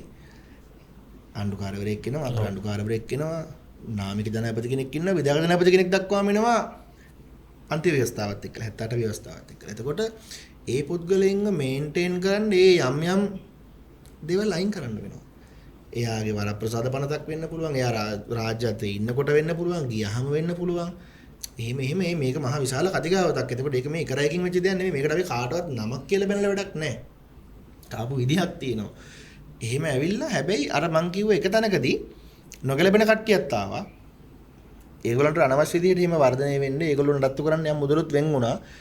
එතකොට ඒගොල්ලෝ අර මං කිව්වා වගේ මුලදී අපි කතා වුණා වගේ පවල් 3-4ක නාමයේ දිදලවන්න බබලවන්න ප්‍රොජෙක්ට් කරන්නත් හදලා තියෙනවා. එකකින් රටට ආර්ථිකයට දායක වෙන ප්‍රොජෙක්ට්ුත් තියෙනවා නැති ඒවත් තියෙනවා. ඉතින් ඒවත් එක්කලා යම් මූල්‍ය ගතිකත්වයන් රටේ ඇති වෙනවා. ඒක අපිට නැති කරන්න බෑ. ඒක අපි කැමැත්තෙන් හෝ අකමැත්තෙන් තේරුම් අරගෙන එහෙම නොවන අලුත්ම කට්ටියකට දැන් රට අපි බාර දීලා තියෙනවා. බැලුවම ඒගොල්ලෝ මතු පිටින් බැලුවම ඉතින් ඔය උපාධි චෝදනාවල් තිබ්බ තමයි. ඒවා ඉතින් අපිට එහෙම කියන්න බෑ. දැන් මම ඒක දැම්මා. ඒක මටත් පොදු ප්‍රශ්නයක්. මොකද ක්‍රියාකාරී ශිෂ්‍ය දේශපාලනයේ හිටපු මිනිස්සෙක් පක්ෂයකටත් එක්ක සම්බන්ධ වෙලා හිටපු මිනිස්සෙක් දැන් මම අපි ක්‍රියාකාරී ශිෂ්‍යයෙක් වශයෙන් වැඩ කරත් අපි පක්ෂ දේශපාලනයකට එකතු වෙලා හිටියේ නෑ මේ මොහොතේ. හැබැයි ඒගොල්ලෝ එහෙම ඉන්න ගමන් ඒගොල්ලෝ පූර්ණ කාලීන වේදේ කරනකොට අධ්‍යාපනයේ යම් අඩුපාඩු වෙන්න පුළුවන්. මම මේක සාධාරණීකරණය කරනවා නෙවෙයි. සත්භාවයෙන් හෝ සත්භාවයෙන් තොරව පූර්ණ කාලීන වේදී ඒගොල්ලෝ කරත් මම කරත් ඔයා කරත් යම් අඩු මොකද අපි කම්පියුටර් විතරනේ ජීවත් වෙන්නේ. අපි ලෙක්චර්ස් යන පැය 8ක් තියෙනවා ඔය පැය 8න් එක පැයකට ලෙක්චර්ස් ගිහලා පැය 7ක් නොකර හිටියා නම් අපි කරේ වෙන දෙයක් නම් ඒතර ඒ මිනිස්සු ඒ ශේෂ්ත්‍රයෙන් ඉස්සරහට යන අතරින්ම අර ශේෂ්ත්‍රයෙන් පහළට යනවා. අපි අතර මුණ දෙන්න බෑ. එහෙම අඩුපාඩු වෙච්ච අය ඕකේ ඕන තරම් ඇති. ඒ අඩුපාඩු පස්සේ වුණත් හදාගන්න පුළුවන් දේවල්. දැන් මමුණත් කලින් අපේ සංවාදයකදී මම සටහන් කරා අපිට කැලණි විශ්වවිද්‍යාලයේ උපාධිය සම්පූර්ණ කරන්න බැරි වුණා. මොකද ඒ වෙලාවේ ප්‍රශ්නයක් පැන නැගුණා. කවුරුත් ගිහලා මා උස්සන් ගිහලා සභාපතිවරයෙක් කරේ නෑනේ. යෝජනා කරා මම ඒ යෝජනාව බාරගත්තා. අනිත් කට්ටිය සම්මත කරා සභාපති වුණා නම් මට ටික දවසක් ගිහිල්ලා කියන්න බෑනේ. අනේ මම වගේ ඩිග්‍රී ගන්න ඕනේ. සස්පෙන්ඩ් වෙච්ච ඕන එකක් කරගන්න කියන්න මට බෑනේ. ඒකේ වැරද්දක් තියෙනවා. මොකද මිනිස්සු ඒකේ යම් වගකීමක් තියෙනවා. කුමන තලයක වුණත් මිනිස්සෙක් නායකයෙක් තෝරගන්නකොට එයාගෙන් බලාපොරොත්තු වෙන ඒවා ටිකක් තියෙනවා. මේ මිනිස්සු අපි වෙනුවෙන් අඩුම තරමේ ඉඳි පෙනී හිටියේ කියන දේ. අන්න ඒක රකින්න ගියාම අපිට අපේ දේවල් නැති වෙනවා. එහෙම වෙච්ච මිනිස්සු ඔකෙත් ඇති වෙන්නේ තරම්. ඒක අපි මේ බොරුවට මේ මුවාමරතට බබා මේ හැම වෙලේම එකම කී කරන්න ඕනේ නෑ. ඒක ඒගොල්ලන්ගේ මාකටිං කැම්පේන් එකේදී ඒගොල්ලෝ අනිත් කට්ටිය ලේසියෙන් චෙක්මේට් කරලා විසික් කරලා දාන්න පාවිච්චි කරපු එකක් තියෙන්නේ නැති. ඒකේ වක්කීම ඒගොල්ලන්ට. තියෙන ඇත්ත නෝ නැති ඇත්ත ඉන්නවා. ඕනතරම් ඉන්නවනේ. දැන් උදාහරණයක් විදිහට ලලිත් ඇතුළත් මුදලි වගේ පුද්ගලෙක් ගත්තොත් කොච්චරනම් බුද්ධි මහිමයක්ද ලංකාවේ පහළ වුණා. හා ඒ මනුස්සයා එතකොට අවුරුදු 23ක් 4ක් වෙනකොට ඔක්ස්ෆර්ඩ් වල ගිහලා ලෙක්චර් කෙනෙක් තත්ත්වෙට ඇවිල්ලා. එතකොට මෙහි ශිෂ්‍ය සංගම් වල නෙමෙයි. එයා එහි ශිෂ්‍ය සංගම් වල තිරපු සභාපතිවරයෙක්. ඔක්ස්ෆර්ඩ් එකේ මේ ලෝකෙටම බලපවත්වන විෂය පද්ධතියනේ. දැන් අපි ලංකාවේ තියෙන්නේ ඒ බ්‍රිතාන්‍ය මූලික විශ්වවිද්‍යාල ක්‍රමයක්. අපිට ඒක හොඳටම පුළුවන්. අපි ලංකාවේ මූලිකම ප්‍රථම විශ්වවිද්‍යාලයේ පේරාදෙණිය ආකිටෙක්චර් එකෙන් අපිට ගන්න පුළුවන් බ්‍රිටිෂ් කොලොනියල් ආකිටෙක්චර් එකක් තියෙන්නේ. නෑ කියන්න බෑ. ඇස් දෙකට පෙනී ඇත්ත කියන්නේ බෑ. අපි අකමැති වුණත් එහෙම වුණානේ. එතකොට ඒ වගේ මහා බුද්ධිමහිමයක් තියෙන මිනිස්සෙක් එහෙ උගන්නලා එතකොට එයා හාවර්ඩ් වල ගිහිල්ලා යාගේ LLM එක මාස්ටර්ස් උත් කරනවා මගේ රෙකෝඩ්ස් මට මතකද මම කියවපු ආටිකල් එකේ ලකුණු 83ක් විතර. ඒ වගේකට එහෙ හිටපු ප්‍රබලම මේ නීති වේදින්ටත් වඩා දක්ෂයෙක් වෙලා අපේ මිනිස්සෙක්. හරිද? මම කියන්නේ අධ්‍යාපනයේ එච්චර මේ දේශපාලනට බලපානවා නම් එහෙම වෙන්න ඕනේ කියලා මම කියන්නේ. එයාට වෙච්ච ඉරණම මම මේ කතා කරන්නේ. එහෙම ඇවිල්ලා එහෙම තමයි මේ බුද්ධිමහිම ඉහළටම ගිහිල්ලා. ලංකාවේ නෙමෙයි විදේශ රටවලත් ඒ තත්ත්වෙට ගිහිල්ලා. ගිහිල්ලා ඔහොම ඉගෙනගෙන ලංකාවට ඇවිල්ලා ක්‍රියාකාරී දේශපාලනයට එකතු වෙලා ලංකාවේම විශාල වෙනස්කමක් කරනවා. ඒතරම් සදා ණයගැතිය කිව්වත් කමක් නැහැ. ශිෂ්‍ය ව්‍යාපාරයේ සහ අපි කැම්පස් ගිය ඔක්කොම මට මහ පොළ ගන්න හම්බුන්නේ නැහැ. මගේ පියා මේ රජ සේවකෙන් නිසා මහ පොළ අරමුදල පවා හදන්න මුල් වෙනවනේ ඒගොල්ලෝ. මොකද එයා කියන්නේ මම ඉගෙන ගන්න කාලේ මට ආර්ථික හිතන් ආවා. ඒක මතුවනාගතියට නොවෙන්න ඕන කියලා එයා එහෙමත් කළා දුන්නා. ඒ කියන්නේ සදාහටම බලපවත්වන්න ලොතරයි මන්ලා නමනන් දාලා ඒක ඒ අරමුදල වලින් පෝෂණය වෙන්න හදලානේ. මුද මොළ concept එක ගන්න. ඒතර දැන් එහෙනම් මේ මිනිස්සු රටේ ජනාධිපති වෙලා සදාකාලික ජනාධිපති වෙන්න බෑ. මේක බුද්ධියම කරන්න දෙයක් නෑ. මේ මිනිස්සයාව ඒකේ benefit ගන්න මේ පොදු ජනතාව අතරින්ම කාලා බීලා හැදි වැටුණු පුද්ගලෙක්ගේ වෙඩි පහරකින් ඉන්නේ ජීවිතේ නැති වුණේ. නේ? කෙනෙක්තර පිවිතුරු වෙලත් මම මේ මිනිස්සෙක් උඩ දානව නෙවෙයි. මට පුද්ගලික සම්බන්ධතා නැහැ. ඒගොල්ලෝ කායෙක්වත්වත් ඒගොල්ලෝ පරම්පරාවල කායෙක්වත්වත් මම මේ නිකන් ඒත් කතා කරලා මතක් කියලා කියන්නේ. එතකොට ඒ තරම්ම මේ බුද්ධිමහිමයෙන් කරන්න පුළුවන් දෙයක්වත් නැහැ. මේ දේශපාලනය කියන මාර ජීවගුණයක් තියෙන විෂයක්. මේක දිනෙන් දින මොහොතින් මොහොත අප්ඩේට් වෙනවා. මේක ඉන්න ඕනි. මූලික සංකල්ප ටික ඔලුවට දාගෙන මේකේ ඉන්න ඕනේ. ඒක හැදී වෙන්න ගමන් තමයි අපිට ඒ ටික ගන්න පුළුවන් නේ. එතකොට මේ එහෙම අර බුද්ධිමත්කම එක්ක මේක විසඳෙන්නේ නැහැ. මම කියන අර භාවිතය දැනුම පෙර කල්ලා තියෙන ප්‍රොජෙක්ට්ස් කරන්න ඉන්න ප්‍රොජෙක්ට්ස් ඒ ඔක්කොම එක්කලා ඡන්දයක් කියන දේ වටිනා ඡන්දය පාවිච්චි කරන්න අපි මිනිස්සුන්ව පුරුදු කරන්න ඕනේ. ඒකේ ග්ලෝබ් පොල් එක වහන්න තමයි අත්‍තරක් මේ කතිකාවත ගොඩනගන්නේ. එතකොට අර කියන විදිහේ මූල්‍ය නාස්තිකාර වේදම මොකද අපිට 30 අවුරුදු යුද්ධයකට මුහුණ දෙන්න වෙනවා. දැන් අපි නිදාස ලැබලා අවුරුදු දශක 7ක් ඉවර වෙගෙන එනවා. නේ 7ක් ඉවර වෙගෙන එනවා. එතකොට යුද්ධෙම දශක 3ක් නාස්ති කරලා තියෙනවා. දශක 4ක් පුරාවට විතරයි අපිට මේක දෙයක් කරනවා නම් කරන්න ඉතුරු වෙලා තියෙන්නේ. ඒකට ඒ ගත්ත තීරණත් එක්ක ඉතින් අපිට යම් අඩුපාඩු වුණා. ඉතින් ඒකනේ අපිට මෙහෙම මුල් තත්ත්වයක් උදා වුණේ. ඒක මේ මොහොතත් හැදෙන්න ඕනේ. මම කියන්නේ මේක තමයි අවස්ථාව. අතීතයට බැන ඉඳලා ඕන තරම් කියන්න පුළුවන්. දැන් අපි කිව්වා දැන් අපි මේ පසුගිය දශක ගණනාවේ මට අවුරුදු 28ක් වෙනවා. ඒ කාලේ පුරාවට මට හිතෙන මුන් හොරු අපි ආපු ගමන් මේක කරනවා. මේ අන්තිමට ආපු කට්ටිය නෙමෙයි මං කියන්නේ.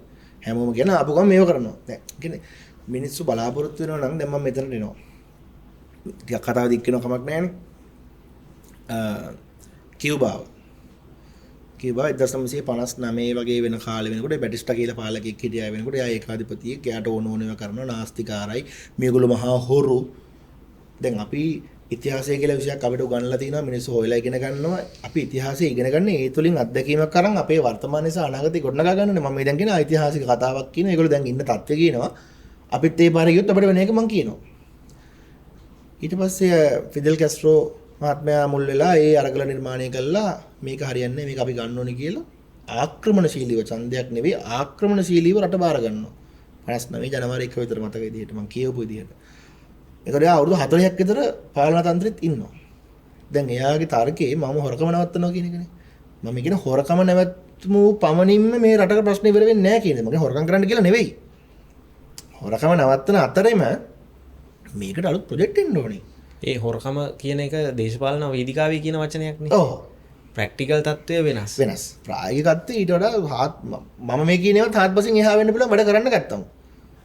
දැන් අපි මේ එළියේ ඉඳලා මේ අදහසක් දක්වන්නේ මේක ඇතුළේදී ප්‍රශ්නයක් වෙනස් වෙන්න පුළුවන්. දැන් අපිට අවශ්‍ය වෙන දේ අපි මේ මොහොතේ කරන්නේ. මේ මොහොත අපි කරන්නේ මේ මත දැනගත කරන එක. ඒතර මේ මනුස්සයා දශක හතරක් පුරාවට ඇවිල්ලත් එහෙ ලැබපු එහෙ මහා මේ විශාල අභිවෘද්ධියක් නැහැ. ඒ මිනිස්සු යම් මානසික සුවයක ඉන්නවා. අපි හොඳයි අපි මෙහෙම සමාජවාදී විදිහට ඉන්නවා. එක්ක මහජනවාදී විදිහට ඉන්නවා. මේ දැන් අපි එහෙ ගිහින් බැලුවොත් අර 60 70 දශක තිබ්බ වාහන තමයි තාම පාරේ දුවන්නේ. රටක් ඉදිරියට යන්න අමාරුයි. මේ අන්තිම මැයි දින කීපෙකුත් කළා නැහැ මම හිතන්නේ. ඊපස්සේ යාලාගේ තවත් තිබ්බ ප්‍රබලම මතාන්තරයක් තමයි ඥාති සංග්‍රහය මිත්‍ර සංග්‍රහය නොකළ යුතුයි කියන දේ. සමාජවාදී මහජනවාදී මේන් කන්සෙප්ට් එකක්. බොල්ෂෙවික් පක්ෂෙත් එක්කලා යනවා. ඒවා ආකෘති කරගෙන ලංකාව වැදිච්ච වාමවාදී ව්‍යාපාර කීපෙකුත් තියෙනවා. ඒ වාමවාදී ගති තියෙන අලුත් නව මොහුනුවරකින් තමයි ඇත්තටම දැන් වත්මන් ආණ්ඩුව බාර අරන් ඉන්නේ. අපි ඒගොල්ලන් හොඳ වැඩ ටික බලාපොරොත්තු වෙනවා. මේ අපකමන් කරන්න බෑනේ. අපි තව කාලයක් බලමු. මම කියන්නේ අතීතයේ වෙච්ච ඒවා. ඔව්. එතකොට එයාගෙන් පස්සේ එයා දෙනවා එයාගේ සහෝදරයාට රාහුල් කැස්ට්‍රෝට. අන්න එයාලම දාපු කන්සෙප්ට් එයාලම කඩනවා. මොකද මම කියන්නේ බලයට ආහම කියපු අමතක වෙනවදෝ කියලා ගතියක් මට දැනෙනවා.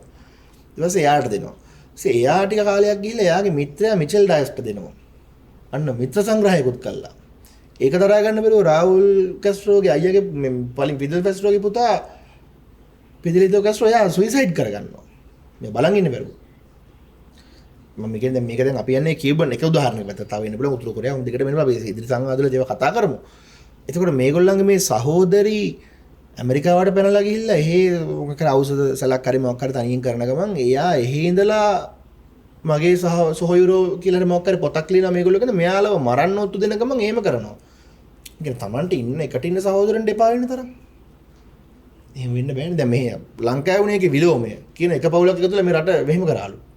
මේක වෙන්නේ අනිත් පැත්ත දෙකට තුනට බෙදලා මේක අනිත් අය වෙනස් කරනවා. ඉතින් එතකොට ඒගොල්ලන්ට හොඳක් වෙලත් නැහැ.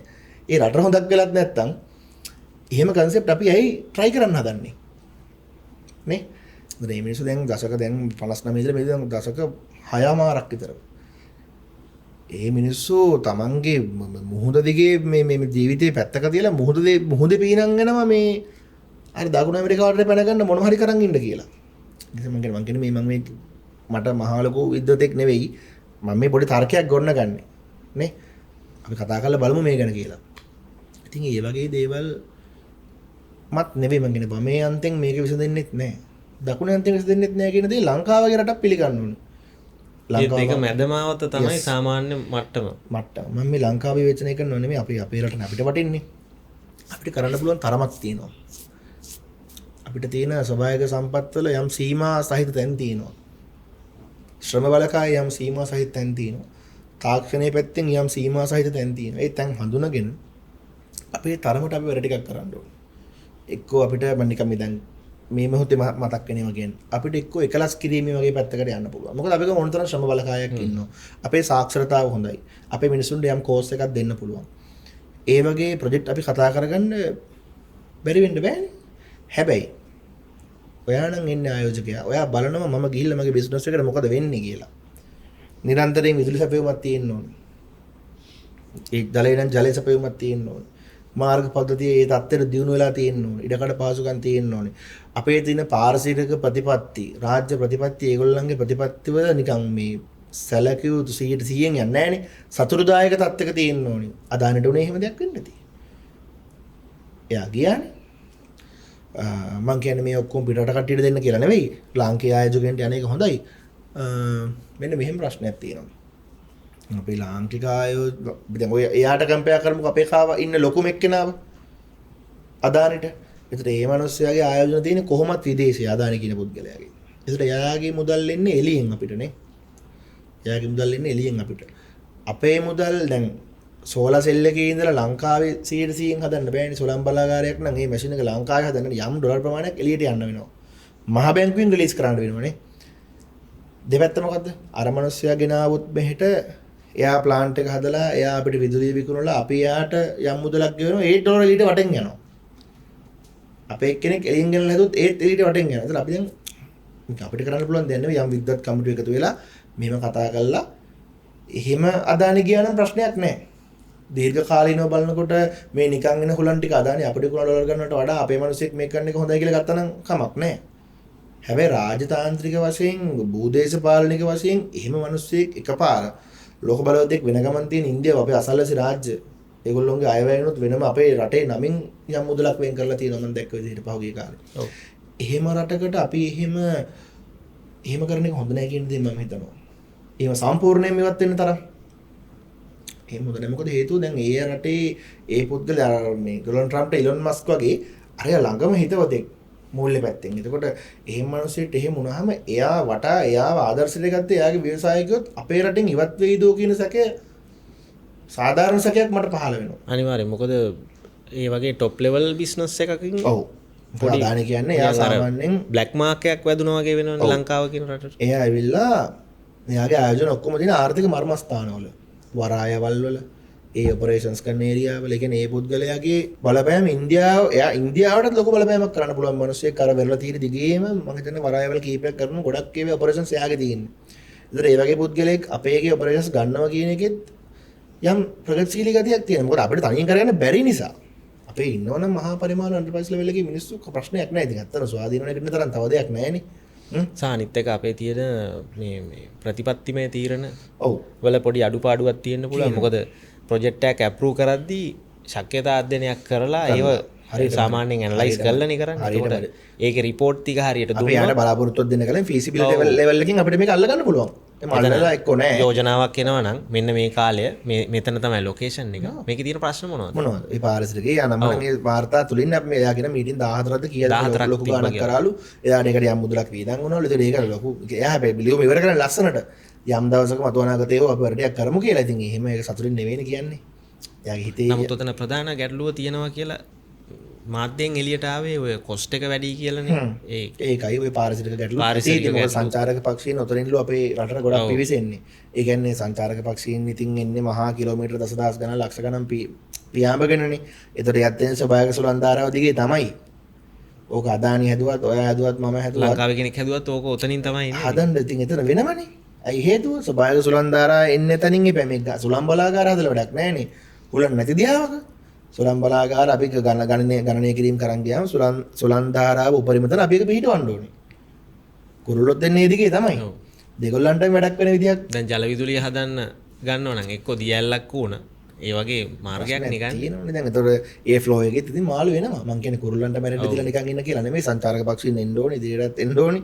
ඒ හරහත් අපිට යම් මුදලක් තියෙනවා, අපිට සතුටක් තියෙනවා. මොකද අපිට සබාදාමේ අතික්‍රමණය කරන්න බෑනේ. ඒවෙන් අපිට විශාල දඬුවම් වලට මුහුණ දෙන්න වෙනවා. සබාදාමෙන් දැන් දඬුවම් දරා ගන්න බෑ.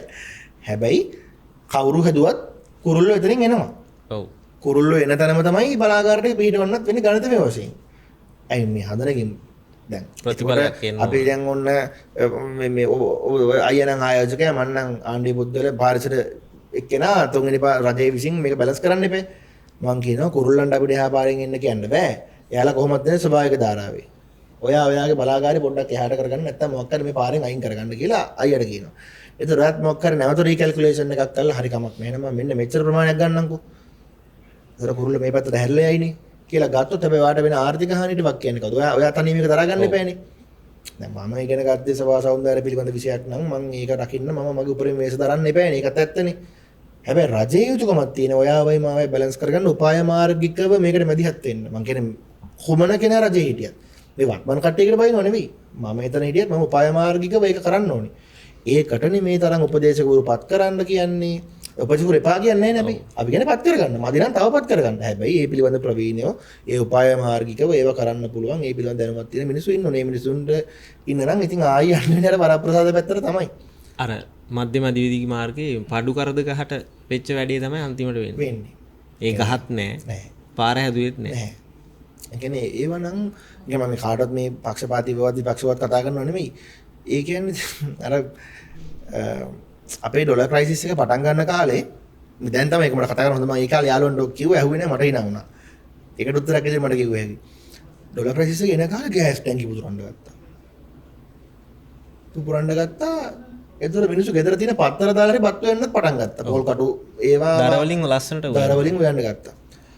දැන් ඇත්තටම ඒතර ගෑස් ටැංකිය පුපුරලාද ඩොලර් ක්‍රයිසිස් එකත් එක්ක මිනිස්සුන්ට ගෑස් එපා කරලාද ඔය කියලා ප්‍රශ්නයක් මට තිබුණා. ඔය පාරවලුත් එහෙම වෙන්නේ. ඔව් හදාගන්න බැරි වෙලා හිර වෙනකොට මේගොල්ලන්ට මොනතරම් උපදේශකයෝ රටේ සුගතියට උපදේශකයෝ හිටියත් නැතත් ඒගොල්ලෝ සුගතියට නියම උපදේශකයෝ ඉන්නවා. එක නිවුස් එකකින් පුළුවන් රටේ ජනතාවගේ මතය වෙනස් කරන්න. පුළුවන්. ඒවට උපාය මාර්ග නියමට යොදනවා. ඒ කියන්නේ ප්‍රොජෙක්ට් හදන්න කෙසේ වෙතත් නවත්තන්න සුපිරි උපදේශකයෝ ඉන්නවා. ක්‍රියා වැඩ පිළිවෙළවල් තියෙන මිනිස්සු ඕන තරම් මම හිතනවා ඇති කියලා. ඒක රටේ අවස්ථාව. මහා පාප කර්මයක් ඒගොල්ලෝ කරගන්නේ මේ සුන්දර දෙවියන් මේ තත්ත්වයට වැටෙන්න දීලා. ඒකයි. සයි ආයෝජකයෝ කියන කට්ටියට මේ පොඩ්ඩක් පහසු කරණයක් අපි කළ යුතුයි මොන කුමන ආණ්ඩුවක් මම විවේචනයක් නෙවෙයි කරන්නේ අපි දැන් මේ කියන්නේ අදහස් ටිකක් අපි තරුණයෝ වශයෙන් අපිට පේන දේ අපි කියන්නේ මොකද මේක මගේ සබ්ජෙක්ට් එකක් නිසා මටත් කතා කරන්න පුළුවන් අර කියන සුලම් බලාගාරේ නම් හදන තැනින්ම තමයි කුරුල්ල වෙන්නේ දෙකම ඉෆෙක්ටිව් පාර එකම තැන තියෙන්නේ ඒගොල්ලෝ කොහොමවත් වදිනවා ඒකට අපි මොකක් හරි ඉතින් කරන්න ඕනේ ඒක සුලම් බලාගාර හදන්න නැතුව හින්න වෙනවා ඒකත් අපරාධයක් මොකද මේ ග්‍රිඩ් බැලන්ස් එකක් තියෙන්න ඕනේ නැත්නම් ඒ ඉන්වෙස්ට්මන්ට් එක වෙන විදියකට ගන්න ඕනේ ඒ කියන්නේ සූර්ය පැනල් එකක් මොනවා හරි එහෙම ගහන එකක් හරි ඒ පැත්තට ගන්න ඕනේ මොකද මේ සුළං විදුලිය ඉතින් එහෙම අපිට ගණනය කිරීමක් පෙන්වන්නත් පුළුවන් එහෙම මහා මේ ඩිෆෙක්ටිව් එකක් තියෙන එකක් ඉතින් ඒක අපිට ගණනය කරලා පෙන්නනකොට අපි ගන්න මැෂින් එක හොඳ එකක් නෑ අපිට හොඳ ඉෆෙක්ටිව්නස් එකක් තියෙනවා සමහර වෙලාවට ඉෆෙක්ටිව් නැති වෙන්නත් පුළුවන් ඒක ඒ මනුස්සයාගේ ස්පෙસિෆිකේෂන් එක බලලා ඒක තමයි රජයේ පාර්ශවයක් කියමු තමයි ඒක එයා ඒක බලලා හරියට කිව්වොත් අදානි මෙතන මේකෙන් ඔයා මේ දාන මැෂින් එක කළා මේක ඉෆෙක්ටිව් එකක් නෑ අපිට මීටර මේ කොරලොඩ කියන එක වටිනවා ඔයා ඒක නිසා හොඳ මැෂින් ටිකක් දාන්න. දාලා එක්ක මේක පොඩ්ඩක් එහාට කරගන්න. එතකොට මේක අපිට කර හැකියි. කියලා එහෙම දෙවල් ටිකක් කරේ. මොකද ඔහොම එකපාරේ යන්න දෙන්න එපා කියන දේ මම කියන්නේ. ඒක රිවියුස් නැවත කැඳවීමක්වත් කළා පොඩි මතක මුසුමක් ගත්තා නම් ඒක ඒගොල්ලන්ට ගෞරවයක් විදිහට ඒගොල්ලෝ සලකයි කියන දේ තමයි මගේ මතය. මොකද මේ ඒ මිනිස්සු අපේ පස්සෙන් ඉන්නේ නැහැ. අපිට යන්න වෙලා තියෙන්නේ ඒක 76 සාපයක් හෝ ඊට කලින් සාපයක් හෝ මොකක් හෝ නිසා අපිට යන්නයි වෙලා තියෙන්නේ. අනිත් එක ඉන්වෙස්ට්මන්ට් එකක් නේ. එතකොට අපිට පොඩ්ඩක් අපේ රෙස්පෙක්ට් එක තියාගෙන ඒ අදාළ ඩිප්ලොමසි කියන්නේ මේ මිනිස්සු රාජතාන්ත්‍රික මට්ටමින් මේ ගනුදෙනු කරන එක ඒක අපිට මේ දැන් මේ අපිත් කියන්නේ අපිට හිතන ටිකනේ. ඒ කිව්වත් ඊටත් වඩා ඒව ප්‍රවීණයෝ ඒවට භාවිත කරන්න ඕනේ අපි. සමහර වෙලාවට අපි මිනිස්සුන්ට වැඳලා කියලාවත් කරන්න නැති දේවල් අර මිනිස්සු වචනෙන් කරනවා වෙන්න පුළුවන්. ඒක තමයි ඒගොල්ලන්ගේ භාවිතයේ තියෙන අත්දැකීමේ තියෙන ඒ ගැම්ම. මොකද ඩොලර් බිලියනයක ඉන්වෙස්ට්මන්ට් එකක් කියන්නේ ලංකාව වගේ රටකට ලොකු දෙයක්. අනිවාර්යෙන්ම මොකද අපේ දැන් මේ අපේ ජාතික ආර්ථිකයේ තියෙන විශාලත්වයත් එක්ක ගත්තම මේක හොඳ තත්ත්වයක්. අනිවාර්යෙන්ම. අනිවාර්යෙන්ම මේක හොඳ තත්ත්වයක්. මොකද අපිට ඒක දැන් අපේ නැෂනල් ඉලෙක්ට්‍රිසිටි බෝඩ් එකෙන් මේ මිලදී ගන්නවා නම් ගන්නේ. ඒගොල්ලන්ට මම හිතන්නේ මේ වෙලාවේ ඔක්කොම වටනවත් ඩොලර් බිලියනයක් දාලා ඔක හදාගන්න පුළුවන් වෙයි කියලා. ඒක මම හිතන්නේ හිතන තරම් ලේසි නෑ. අනික දැන් මෙතන ප්‍රශ්නේ මේක පුනර්ජනනීය බල ශක්තියක් නේ. ඔව්. මේක ඉනිෂියල් ඉන්වෙස්ට්මන්ට් එක තමයි වැදගත්. එතනින් පස්සේ මේක මේන්ටේන් කරනවා මිසක් කිසිදු ඉන්ධනයක් මෙතෙන්ට ආයේ දාන්න දෙයක් නැහැ. මට මෙහෙමත් හිතෙනවා. මේවත් මම යාළුවෝ විහිළුවට කියපුවා.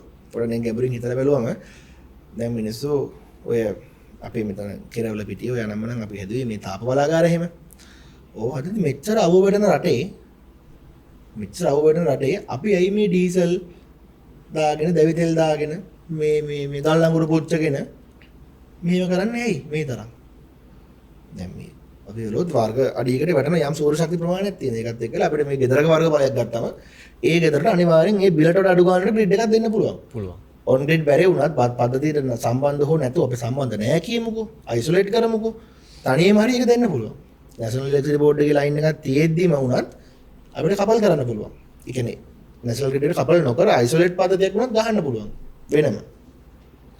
මන්ති වීලෝට කියපුවා මේවා දැන් මම දන්නේ ඇත්තද කියලා දැන් මේ පත්වෙච්ච රජයත් එහෙම කිව්වා මේ තෙල් වලින් අච්චර කමිෂන් ගැහුවලු ඒත් තාම අඩුනේ නැහැ මටත් මේවට එහෙම දවසක උත්තර දෙන්න විද්දන්නේ නැහැ මම යාළුවොත් එක්ක කියපු දෙයක් මේ අයියත් එක්ක බෙදාගන්නේ මං කොහොම මචං ඉතින් ඉරාවු වෙනුයි මේ උලන් වලින් කමිෂන් එකක් එන්නේ නැහැ නේ බං මේ අරව නැවෙන් බාන සවල් ගානටයි ලීටර් ගානටයි කමිෂන් වදින්නේ ඔය කට්ටියට ඒක වෙන්නේ කොහොම කරන්නේ කියලා මේ අලුතින් මේ දැන් අපි ජලවිදුලි බලය අරනවා මේ මෑත ඉතිහාසෙ ඉතින් ආපු ඇත්තටම හොඳම ප්‍රධානතම පුනර්ජනනීය බල ශක්තිය සඳහා එදා මෙදා තුර සමහරවිට මතුවනාගත්තේ අවුරුදු 100කට විතර යනකම් මේ රටේ අපේ තත්ත්වය හැටියට තියෙන හොඳම ආයෝජනයේ හැරලා යන්නත් ඒක හේතුවක් වුණාදෝ කියලා මට හිතෙනවා.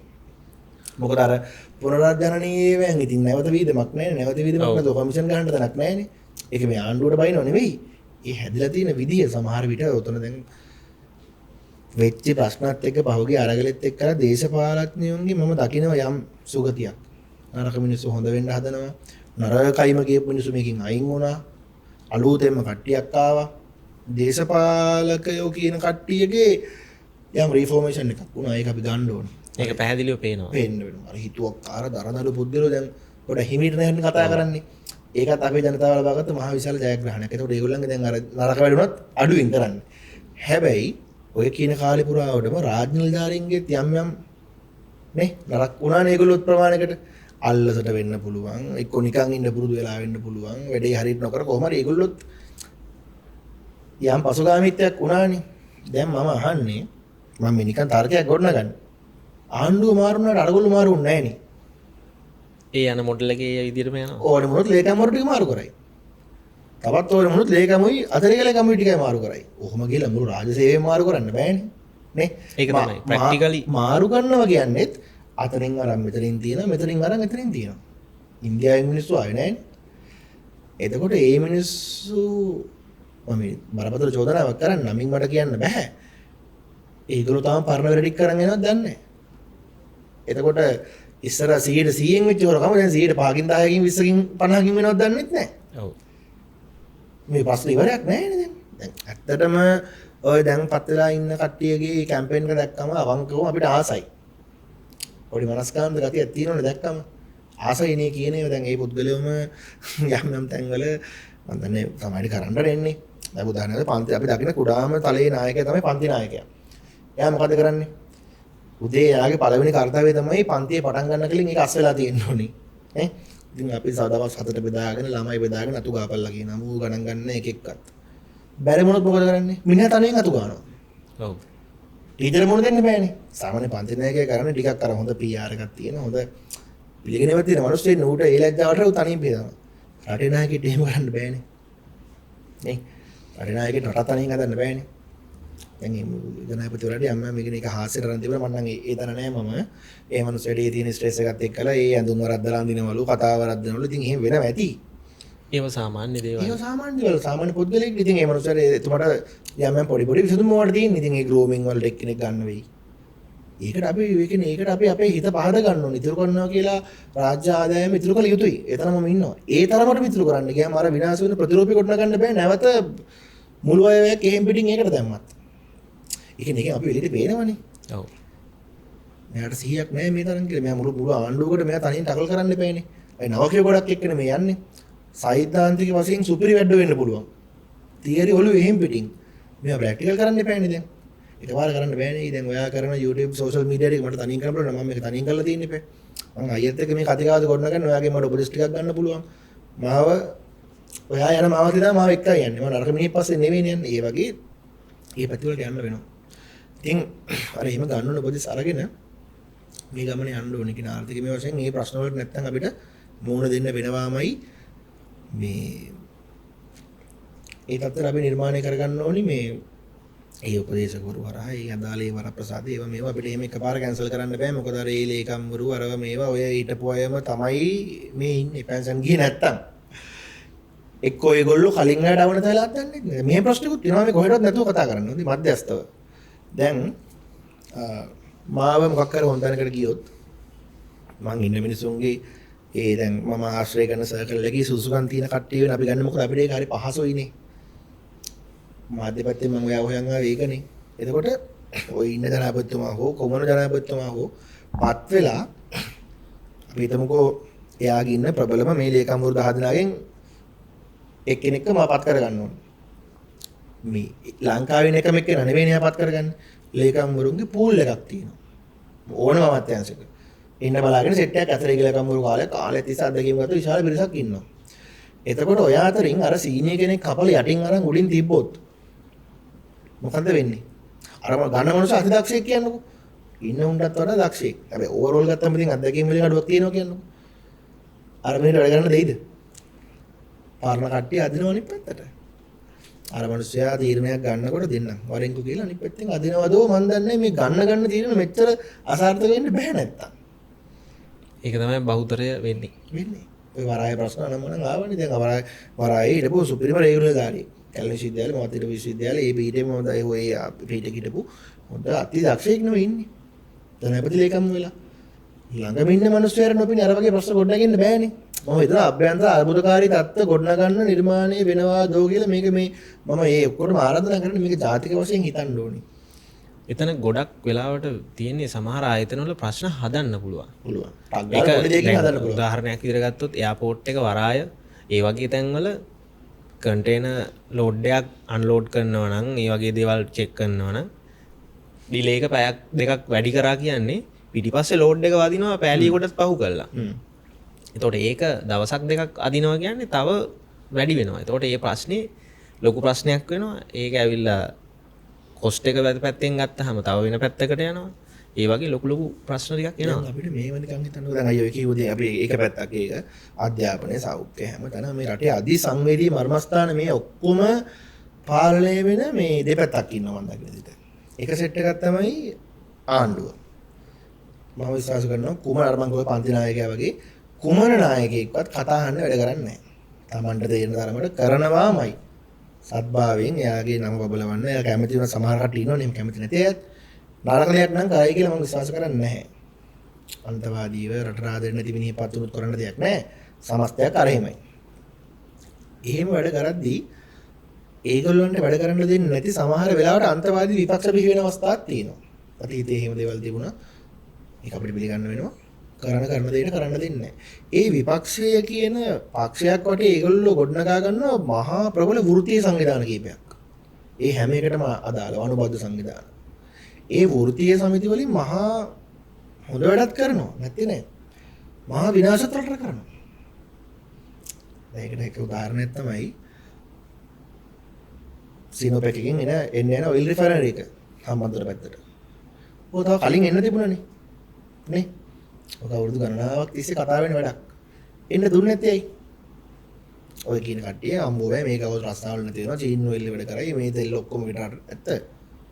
ඉතින් ඒ වෙලෙ වෙච්ච එක දැන් වෙන්නේ නැද්ද? ඒ කටවල් වලින්මයි දැන් හොඳයි කියන්නේ. මම කියන්නේ මේ ඍජු වේදනකට ලක් කරනව නෙමෙයි හොඳ දේ හොඳ විදිහට දකින්න. කණ්ඩෝරුනාම කබරෝ තලගොයි වෙන්නේ නැහනේ. කබරයමයි. නේ? ඔව්. ඒ වගේ එහෙම තත්ත්වයක් ඒක ගොඩක් අර යුග පහු කරනවා. මේ රට ඒ අදාළ යුගය පහු කරලා තමන්ගේ යුගය ආපුවාම ඒක හොඳයි. හොඳයි. මේක අපිට ගොඩ ගන්න බෑ එහෙම. ඒකට අපි විශේෂයෙන් හිතන්න ඕනේ. ඒ කියන්නේ මේක කියලා ඉවර කරන්නත් බෑ. ඒ වගේ ප්‍රොජෙක්ට් ගොඩාක් අපිට නැති වුණා ඔය යුනියන් නිසා. ඍජුව කියනවා ඒක. යුනියන් නිසා. ත්‍රිකුණාමලේ තෙල් ටැංකිත් ඒ වගේ ප්‍රශ්නයක්. දැන් ඔය තෙල් ටැංකිය දෙක අපි ගන්නවා කියලා කියනවා. මම නිකන් කියන්නේ මේ බයිනව නෙමෙයි හරිද? මම අපි විද්‍යාවේෂණ හදාරපු නිසා මම කියන්නේ. මේ රටේ තියෙන බලශක්තියට බලපාන ප්‍රධානම ඛනිජ තෙල් කියන සම්පත දැන් ඉවර වෙගෙන යන්නේ. අපි හිතමු 2050 විතර තමයි ගණන් හදලා 2100ටම යවන්නකෝ. දැන් ඉන්නේ 25. දැන් ওই ටැංකිය ඇත්තටම ප්‍රතිසංස්කරණය කරන්න ඕන තත්ත්වවලට සමහර ඒවා ඇති. සමහර ඒවා ප්‍රතිසංස්කරණය කරන්න බැරුවත් ඇති. අපි යෝක ගන්නේ 2050 විතර නම් අපේ යටතට. අපි මොනවද උඩට පුරවන්නේ? තෙල් තියෙන්නේ අපි පුරවන්නේ. අපේ භූමිය අපි ආයෝජන කරන්න දීලා එතකොට ඒවැ භුක්තිය හූරගෙන කාලා මලකඩත් එක්ක හූරන් කාලා අපිට ඕන නැති කාලට ඒ ටික දුන්නොත් අපි මොනවද ඔය පුරවන්නේ? පොල් තෙල්ද? පොල් තෙල් පුරවන්න. පොල් ඒ වෙනකොට රෝපෝලින් දකින්න වෙන්නේ. පොල් ගෙඩියක් 1000ට විතරයි ඊට පස්සේ. පොල් තෙලුත් පුරවන්න වෙන්නේ නැහැ. මුහුදු වතුර පුරවන්න මොනවද කියන්නේ? මේක හරිම සෝචනීයයිනේ. දැන් එක තැනකදී මේ වත්මන් ජනාධිපතිතුමා සඳහන් කරා මෙච්චර තෙල් ටැංකිය ප්‍රමාණයක් අපිට වැඩිලු. රටට වැඩිලු. ඉතින් වැඩි නම් ඒ හදන මොහොතේ හරි ගන්න හදා ගන්න එපානේ. මෙතුමා වැරද්දක් නෙමෙයි තොර මං කියන්නේ. මේ හැමෝම වක් කියන්න ඕනේ. වෙලා තියෙන්නේ මෙහෙමයි හරියට ශක්තිත අධ්‍යයනයක් කරන්නේ නැහැ. කරන අධ්‍යයනය බොරු දාන්නේ. එතකොට අර හරිම රිසල්ට් එක ඒක ගන්න බෑ. මේ හැම ප්‍රොජෙක්ට් එකක්ම හරියට බැලුවොත් හයිවේ ප්‍රොජෙක්ට් එක වරායක් හදන එක. ඒ හැමදේම හරි විදියට ඒක කෙරෙන්නේ නැහැ. ට්‍රින්කෝ වරායෙන් ගත යුතු තාම අරන් නැහැ කියන තැන මම ඉන්නේ. නෑ. එහෙමනම් උදව් ඒ පැත්තට ඩයර හුදකලා වෙච්ච ඉඩම් තියෙන හින්දා වෙන්නේ නැති එච්චර ලොකු ව්‍යාපෘති ඒ පැත්තට ගෙනිච්චේ. ඉතින් ඒවෙන් ඒ තරම් තෙල් ගහගෙන දැන් මම නිකන් අහන්නේ දැන් අපි දැන් තෙල් එතෙන්ට අන්ලෝඩ් කරනවා කියන්නකෝ. එතකොට තෙල් ත්‍රිකුණා වලින් බානවා. කලින් තෙල් ටික. ওই ටික සුද්ධ කරන්නේ මෙහි. දැනට සබුගස් කන්දේ. හම්බන්තොට ඇදුවොත් හම්බන්තොට. ඉතින් ඇතුලේ යන්නම අර තෙල් වලින් යම් ප්‍රතිශතයක් ලොස්ට් වෙලා ඉවරනේ. දැන් ඔක අපි අරන් යන්නේ පටෝ නේ. එතකොට ආයි ඒව අපි නැව් වලට කේට කරන්නේ ගොඩක් වෙලාවට කොළඹින්. ට්‍රින්කෝ වලනුත් යම් ප්‍රමාණයක් කරන ඒත් ආයි රිෆයින් කරලා එතෙන්ට එන්න එපා. ඔව්. ඒ කියන්නේ මේකේ මේ ජාතික ප්‍රතිපත්ති වල ප්‍රබල ඌනතාවයක් තියෙනවා. ප්‍රබල ඌනතාවයක්. ඒ කියන්නේ ඒක මෙහෙම දෙයක් තියෙනවා. ජාතික ප්‍රතිපත්ති කියන ඒවා දැන් අපි කොච්චර කිව්වත් ආණ්ඩුවක් ගන්න එක පක්ෂයක් හෝ සන්දානයක් නේ. ඉතින් ඒගොල්ලෝ කරන්නේ ඒගොල්ලන්ට ඕනේ ඒවා. තවුන්ට ඕනේ ඒවා කරන්නේ නැහනේ. මං කියන්නේ ඒකෙන් අත්මි දෙන්න රට හදන්න එන්න බලන්න දැන් අබ්දුල් කලාම් ඉන්දියාවේ. ඒ මිනිස්සේ ලස්සන ජාතික ප්‍රතිපත්ති ටික හදලා ගියානේ. ඒ රාජ්‍ය නායකයෝ අද හිටියත් හෙට නැතත් ඒ රට යනවා ලස්සනට. අද ඒ තැනට ආවේ ඒකයි මේ ගත වුණ දශක දෙක තුනක මේ පොඩි කාලෙකදීනේ. ඒ වගේ රටට ආදරේ මිනිස්සු පහළ වෙන්න. එක්ක වෙච්ච කෙනා ඒ පහළ වෙලා ඉන්න කෙනා ඒ ගානට යන්න. ගිහිල්ලා වටේ කට්ටියත් එකතු වෙලා ජාතික ප්‍රතිපත්ති ටික ගන්න හදන්න ඕනි. ඒකම බෑ. අනිත් එක අපි හැම දේශපාලන වේදිකාවකම ඡන්දේ කාලෙට අහනවා රට වටේම මුහුද මාළු පිට රටින් ගේනවා සමන් පිට රටින් ගේනවා. හැබැයි ආණ්ඩුපත් වුණාට පස්සේ කිසිම ආණ්ඩුවකින් මේ රට වටේ තියෙන මුහුදේ සම්පත් ටික හරි විදිහට ප්‍රයෝජනයක් ගන්න වැඩ පිළිවෙලක් බජට් එකකින්වත් එන්නේ නැහැ. වෙන් වුණාට ඒ යම් කිසි මුදලක් වෙන් වුණාට ඒක මදි. දැන් මම එක තැනකට තරකයක් ගේනවා. මමත් ඒ ජාතික විශ්වවිද්‍යාල පද්ධතිය ඉගෙන ගන්න මටත් වාසනාව ලැබුණා ඊටත් ලැබුණා. ඒකෙදී අයියා අපි නිරන්තරයෙන් අපිට හැංගෙන ඇහෙන පාඩයක් තමයි මම ඉස්කෝලේ යන කාලේ ඉඳලා දැකගෙන 106ක් අධ්‍යාපනයට වෙන් කරන්න. ප්‍රතිශතයක් වශයෙන් මම දැන් මේ අය මම එච්චර මැදිනේ කරන්න මට වෙලාවක් උනේ නැහැ. 106කටත් වැඩියෙන් දාලක් දන්නෙත් නැහැ. මම දැක්කා වැඩිම ප්‍රමාණය වෙන් කරේ මේ පාර කියලා. ඒක 6ක් මොවද කියන දේ මම චෙක් කරන්න ඕනේ. මට බොරුට විවේචනය කරන්න බෑනේ. එහෙමක් මොහ හෝ නොඑක් මොහ ඇති. ඔය කියන පක්ෂවල අදහස් මත වර්ධනපු ශිෂ්‍ය ව්‍යාපාරයක් තමයි ඒවට හඬ නැගුවේ. හරිද? අපි නිකන් හිතමුකෝ රටේ ආදායම කෝටි 20යි. අපිට යනවා කියන්නකෝ මේකට කෝටි මේ 6ක් අධ්‍යාපනයේ වැය කරගන්න. මම නිකන් කියන්නේ. ඒතර 100 එකක් කියන්නේ කෝටියයි. කෝටි 6ක් ඒකට වෙන් කරන්න නම් කෝටි 100ක් හොයලා තියෙන්න ඕනේ නේ. නැත්නම් කෝටි 20ක් වල කෝටි 6ක් ඒකට දාලා අපිට ඉතුරු ඒවා ඉදන් කරගන්නේ කොහොමද? රටක් දැන් ගන්න ආදායමෙන් ඉපැමේව කරන්න.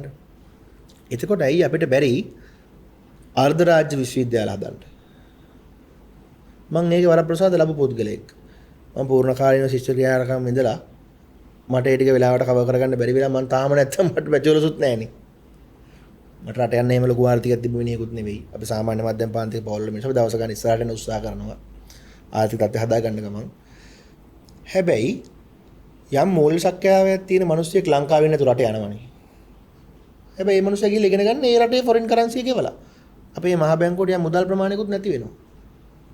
අපිට පුළුවන් නම් ඉස්සර තිබුණා විශ්වවිද්‍යාල වලට අනුබද්ධ ආයතන කොටස මණ්ඩප කියලා.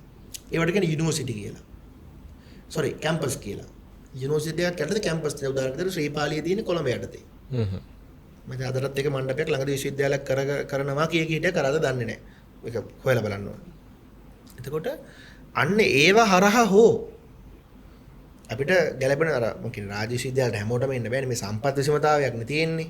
නැත්නම් රටක් වශයෙන් ගත්තම මම විශ්වාස කරනවා මේ දෙකෝට 20 ලක්ෂෙම ග්‍රැජුවේට්ලා වෙන්න ඕනේ. ඔව්. රට හොඳයිනේ ඒක. කරගන්න බැරි නිසා අපි අමාරු නෙමෙයි ක්වොලිටි විභාග ක්‍රමයක් තියලා ඒ ක්වොලිටි රෙන මිනිස්සු ටික අපි ගන්නවා. හැබැයි අපිට පුළුවන් නම් මේ දෙකෝට 20 ලක්ෂෙම කැටගරි කරලා ඔක්කොම ග්‍රැජුවේට් කරගන්න මේක කියලා වැඩක් නැහැ නේ ඒක වටිනාකමනේ. එතකොට ඒ தත්ත්වයට අපි යන්නෙත් නැහැ යන්න දෙන්නෙත් නැහැ. ප්‍රශ්නේ මොකද්ද? යුනියන්. ඒ කියන්නේ අපි උගත් කුහකයෝ වෙන්න හොඳ නැහැ. අපි එකේ ඉඳලා 11 වෙනකන් එකට ඉගෙනගෙන එක බත් එක කාලා 11 13 අතරදී ඒ ලෙවලින් සෙට් එකක් කළා අපිට ඇත්තටම අවංකයෙන් මටත් එහෙම වෙච්ච අතපසුවීම් තියෙනවා අපිට අතහැරිච්ච යාළුවෝ ගැන හොයන්න වෙලාවකුත් නැහැ විදියකුත් නැහැ. ඒ ලෙවල් ක්ලියර්ගෙන කැම්පස් එකට පයින්න තව ටිකක්. එතනින් අතහැරෙන උන් ගැන අපිට හොයන්න වෙලාවකුත් නැහැ. උන් ඒ යන්තම් මොකක් හරි කරලා ඒ ඇක්සස් එක්සෑම් එක රජයකට පයින්නවා ඊට මෙහෙට පයින්නවා කොහොමද නුත් එලිලා සර්වයිව් වෙනවා එක්ක බිස්නස් එකක් කරනවා. අර වටින් එන ඕලල් කට්ටිය කරන්න දෙයක් නැතුව මොන හරි කරලා හම්බ කරන්න බලනවා. ඔව්. කැම්පස් උත් ගිහිල්ලා ෆස්ට් අයි ගියොත් එහෙමයි නැත්නම් සයි දෙක තුන කරලා ගියොත් වයසත් ඉවරයි. නිකම්ම තමයි මේ දැන් ඉගෙන ගත්තේ මොන්ටිසෝරි ඉඳලා ගෙවලා ඉගෙනගෙන තියෙන්නේ. ඒවත් සමහරවිට නිකන් ඒවට යන්නේ අපි. පන්සල් වල එහෙම කැම්පසුත් ගිහිල්ලා අවුරුදු 30 35 වෙනකම් ඉගෙනගෙන රජේ රස්සාවකුත් ඉල්ලලා දැන් මම කියන්නේ අපිව අවුරුදු 30ක් විතර තිස්සේ අපිට උගන්වනවා නිකන්. රාජ්‍ය සේවයත් අපි කරනවා තව අවුරුදු 35 විතර ගියා කියන්නේ මහා කාලයක් නෑනේ වැඩ කරන්නේ. 32ක් 3ක් වුණොත් එහෙම උපරිම තව අවුරුදු 25 30ක් වැඩ කරේ. එතනත් වැටුපක් ගන්නවා රජයෙන්. මේ ඇවිල්ලා මම අධ්‍යාපන ක්‍රම විවේචනය කරනව නෙමෙයි. මගේ අදහස් දැක්වීමක් මම කරන්නේ මේ පිළිබඳව. අපි ඒ තෝරන්නේ යම් අමාරු විභාග ක්‍රම දාලා අති දක්ෂයෝ ටික නෙමෙයි. අධ්‍යාපනිකව. ඒ දක්ෂයෝ ටික හැබැයි යැපෙන්නේ කොහෙන්ද? තාමත් රජයෙන්. වැටුපත් රජයෙන්. ඔන්න දැන් සේවයක් සපයන ගමන් ගන්න ටික කමන්නේ කියන්නකෝ. ඒකේ රාජ්‍ය සේවයේ යම් යම් නෙමෙයි මහා විශාල විවේචන තියෙනවනේ. ඒක රට ඉස්සරහට එන පාටකුත් මට නම් පේන්නේ නැහැ. රාජ්‍ය සේවය ඔස්සේ. මේක යම් වෙනසක් විය යුතුමයි. ප්‍රගතිශීලී. එතකොට එහෙමත් ඇවිල්ලා පෙන්ෂනුත් ගියා. පෙන්ෂන් එකකුත් බලාපොරොත්තු වෙනවා. ඒ මොනසෙ අවුරුදු 60ක් 70ක් 80ක් 90ක් හිටියොත් පෙන්ෂන් එකක් ගෙවනවා. පුළුවන් නම් අපි අදහනා ගන්නව ඊළඟ ආත්මෙත් මේක අරන් යන්න තමයි බලාපොරොත්තු වෙන්නේ. ඉතින් එතකොට රටේ ආර්ථිකයේ ඍජු දායකත්වයක් මේ මිනිස්සු දීලම නැහෙනේ. තනියෙන් හැබැයි රෝල් මට්ටමින් යන මිනිස්සු උන් තැඹිල් ටිකක් කපලා රට යවන්න බලනවා. ඒක උ රට ගිහිල්ලා හම්බ කරලා ලංකාවට එවන්න බලනවා. ඒ මිනිස්සු රටට නැහැ. මොකොත් මොන කරින්න අපේ සෙට් එකක් ඉන්න වෙන්න පුළුවන්. ඒ නෙමෙයි මං කියන්නේ. ඒ මිනිස්සු දැන් ලස්සන වංමාවක් තෝරගෙන අපි ග්‍රැජුවේට් වෙලා එළියට එද්දී මම කියන්නේ අපි දැන් මෙච්චර හොඳට අපි හදාගෙන අපේ අධ්‍යාපන ක්‍රමේ අපේ ග්‍රැජුවේට් කෙනෙක් එළියට එද්දී ඒ වැච් එකේ මාපු ළමයි අවුරුදු 16න් අවුට් වෙලා හොඳ කොහේ හරි රටකට ගිහලා පුදුම දුකක් හරි විඳලා ඩොලර්ස් මහ බැංකුවට දීලා ඩොලර්ස් මහ බැංකුවට දීලා මහ බැංකුවෙන් රුපියල් වලින් ලංකාවේ වීදම් කරනවා. එතකොට එතන මම විශ්වාස කරනවා මේ අධ්‍යාපන ක්‍රමේ තාම පරිපූර්ණ වෙලා නැහෙනේ. අර යන ළමයාව අපි ස්කිල්ෆුල් කරන්න, ඒ ළමයාව ගයිඩ් වෙන්න තව මෙතඩ් එක තව පොඩ්ඩක් ශක්තිමත් කරගන්න පුළුවන් නම් හොඳයි නේද? එතකොට ඒ වගේ අපි අර රටට ගැලපෙන්නේ නැති මහා මෝඩ උත්තර දාගෙන මේ 110ක් එක දැන් මෙච්චර අපිට අමාරු ප්‍රොඩක්ට් නම් කියන්නේ ඇත්තටම ඵලදායීතාවයෙන් අඩු ප්‍රොඩක්ට් නම් මේ විශ්වවිද්‍යාල ශිල්ප පද්ධතියෙන් හැදෙන ගමන් තව 106කුත් ඒකට අයින් කළ මොනව කරන්නද? සහ අනිත් එක මේ ඉන්න ධාරිතාවය කන්ට්‍රෝල් කරන්න බෑ. විශ්වවිද්‍යාල පද්ධතිය ගත්තාම උපරිම මං හිතන්නේ මේ වෙද්දී 40000ක් වගේ ස්ටුඩන්ට්ල ප්‍රමාණයක් තමයි ඉන්නේ. නමුත් ලක්ෂයක විතර ප්‍රමාණයක් මේකට තේරෙනවා කියන්නේ. එතකොට ඒ ලක්ෂය දාන්න බෑ මේ විශ්වවිද්‍යාල පද්ධතිය. ඒකට අපිට මෙතනින් එහාට තව ගියොත් මෙතන දැන් මම දැන් මේ කියන මේ අධ්‍යාපනය කියන මොඩල් එක අපි කොහොමද ආර්ථිකයට දායක කරගන්නේ ඩොලර් ජෙනරේට් කරන්න. එකක් අපිට පුළුවන් අපේ තියෙන විශ්වවිද්‍යාල පද්ධතිය ලෝකෙ පිළිගන්න විශ්වවිද්‍යාල පද්ධතියක්. කිසිම ප්‍රශ්නයක් නැහැ ඒ ගැන. ඒ ගැන විවාදයක් නැහැ. අධ්‍යාපනයේ අප්ඩේට් වෙන තත්ත්ව තියෙනවා තමයි. අපිට ඕවා යම් ප්‍රමිතිකරණ ආයතන පිටවන්න පුළුවන්. උදාහරණයක් විදිහට ස්ලින්ටෙක් එක ආර්ධ රාජ්‍යයි. ඒගොල්ලෝ දෙනවා රිපෝට්ස් හරි. සාම්පල් ගාලා චෙක් කර කර රිපෝට් දෙනවා. සල්ලි හම්බ වෙනවා. එතන අපේ කෙමිස්ට්‍රි ඩිපාර්ට්මන්ට් කීයක් තියෙනවද ෆැකල්ටි ඇතුලේ මේ ලංකාවේ විශ්වවිද්‍යාවල කීයෙන් කී දෙම රිපෝට් එකක් දෙන්නේ? මැෂින් ටික ප්ලාන් කරලා දෙන්න වෙයිද? නැත්තම් මේ රිසර්ච් ඇසිස්ටන්ට්ලා වගේ ලෙවල් එකක ඉන්න මිනිස්සුන්ට පාර්ට් ටයිම් ජොබ් එකක් විදිහට කරන්න දෙන්න බෑද? ළමයාත් ගොඩ විශ්වවිද්‍යාලෙත් ගොඩ ආයතන වලටත් නැත්තම් අපි බියුරෝ වෙරිටාස් කේ අරව මේ වගේ අපි ඒවට ගේ වගේ වේවත් යන්නේ එළියට ඩොලර් වලින් දානකොට නේ. අපරාධයක්නේ. මම කියන්නේ වහන්න කියලා නෙවෙයි ඒවා ඒ තත්ත්වෙන් තියෙන්න. අපිට පුළුවන් මේ පොඩි ඒවා ටිකක් කර අපි කරමු කියලා මම කියන්නේ. අනිත් එක මේ ඉන්නේ හොඳම තැනකට. ලංකාව ටුවරිසම් වලට ගොඩාක් හොඳ තැනක් කියනදී එදා මෙදා අතුරු ඒක පිළිගන්නම වෙනවා ඉදිරියටත් එහෙම වෙයි. දැනට කාලෙන්දලා ඉන්නේ ඒකනේ. ඇත්තම කතාව ඕක නෙවෙයි. ඔය අප නැන ඔය මේ ඇඟලුම් ශේෂ්ත්‍රයනෝනේ. හරිද? අපිට පුළුවන් නම් අපේ ලස්සන දැන් ඇල්ල වගේ පැත්තක් ගන්න. ඒ වගේ පැත්තක එක්ක අපේ විශ්වවිද්‍යාල අපේ ආණ්ඩුවෙන් ආයෝජනය කළා විශ්වවිද්‍යාල පිටවලා. එහෙම සල්ලි නැත්තම් හොඳ ඍජු විදේශ ආයෝජනයක් ගෙනල්ලා ලස්සන විශ්වවිද්‍යාල පිටවලා අපි මේක මාකට් කරොත් ඈ එඩියු ටුවරිසම් නිකන් දාන. එඩියු ටුවරිසම් ඉගෙන ගන්න එන මිනිස්සු ඉගෙන ගන්න ගමන් ටුවරිසමුත් වෙනවා. ඒ මොනසේ ජීවත් වෙන ලංකාවේ. එයාට ගෙදරින් සල්ලි ටිකක් එවන්න වෙයි.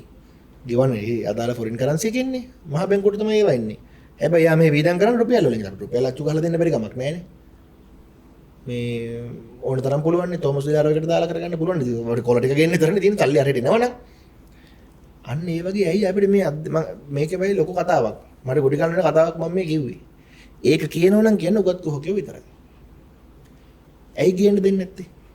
අපේ විශ්වවිද්‍යාල පද්ධතිය අකමැති අර ගන්නට දිනු වෙන්න. සයිටම් වල උනේත් ඒ ප්‍රශ්නේ නේ. සයිටම් එකේ අඩුපාඩු රාශියක් තියෙන්නේ නැති. ඒකේ අදාළ කොන්දේසි ටික දාලා මෙන්න මේ මට්ටමට ලැබ් ටික තියාගන්න කියලා දැම්මොත් සයිටම් එකේ ලැබ් වල මට්ටමට අපේ සමහර රාජ්‍ය විශ්වවිද්‍යාල නැද්ද දන්නේ නැහැ. ඒ quality maintain කරනවා නම් ප්‍රශ්න සයිටම වහපුකින් මොකක්ද උනේ? තුන් පාරක් මම A level ලිව්ව කියනකො බයෝ කරන්න. මම ෆස්ට් එකේ ගියා තමයි ඒක මගේ වෙලාව. මම බයොලොජි කරලා මම තුන් පාරක් කළත් ෆේල්. මට එන්නේ C2මයි. මට යන්න බෑ දැන් මෙඩිකල් කොලෙජ් එකකට. මම මොකද්ද කරන්නේ? ගෙදරින් වීදම් කරන්න පුළුවන් කෙනෙක් නම් ඔය බලයන් පුතේ ඔය බෙලරුස් හරි කොහරි බලයන් MBBS ගහන් වරෙන් හරි. මගේ හිනේ හැබැයි වුණා.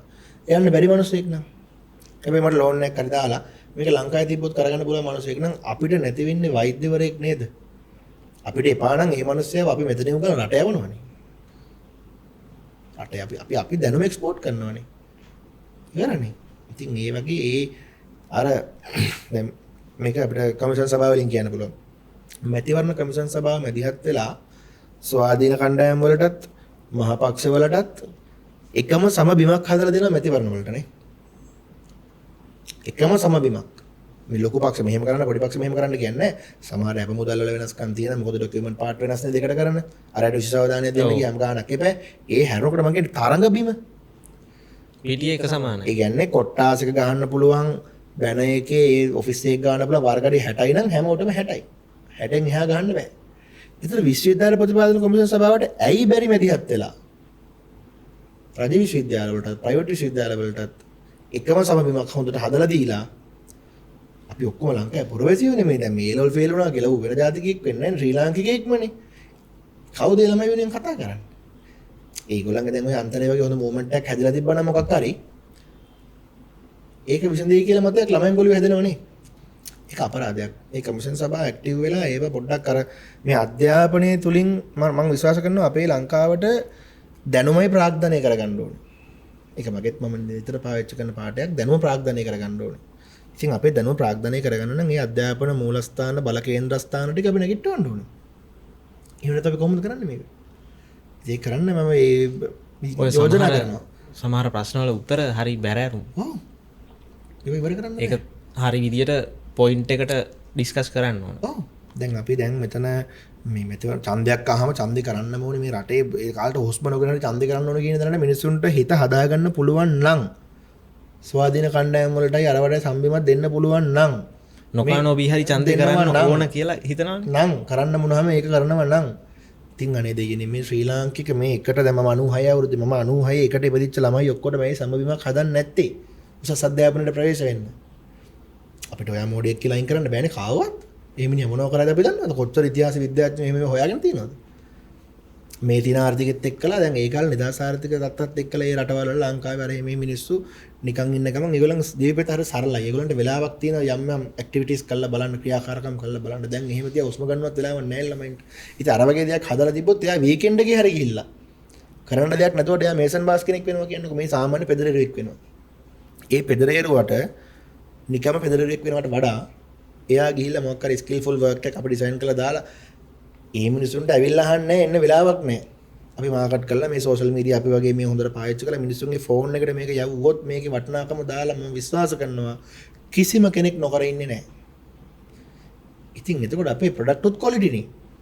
විත්ති කෙලින් බඳින්න පටන් ගන්නවා. එතකොට ඒ රටේ තව පොරොයිසියෙක් හදන ගියක් ඒ ගිය ලස්සන වෙන්න ගන්නවා. විත්ති කඩා වැටෙන්නේ නැහැ. තව දුරටත් ගියොත් මේ මිනිස්සයා මේ සර්ටිෆිකේට් පෙන්නලා රට ගිහලා විදේශ මිනිහ මේ අපේ රටට එවන්න ගන්න. මොකද එයා රට ගියාට මුළු පවුලම රට ගියේ නැහැ නේ. කන්න බොන්න සල්ලි ටික එවන්න එපානේ. ඩොලර් එවනවා රුපියල් වියදම් කරනවා. අපේ ඩොලර් සංචිත වැඩි වෙනවා.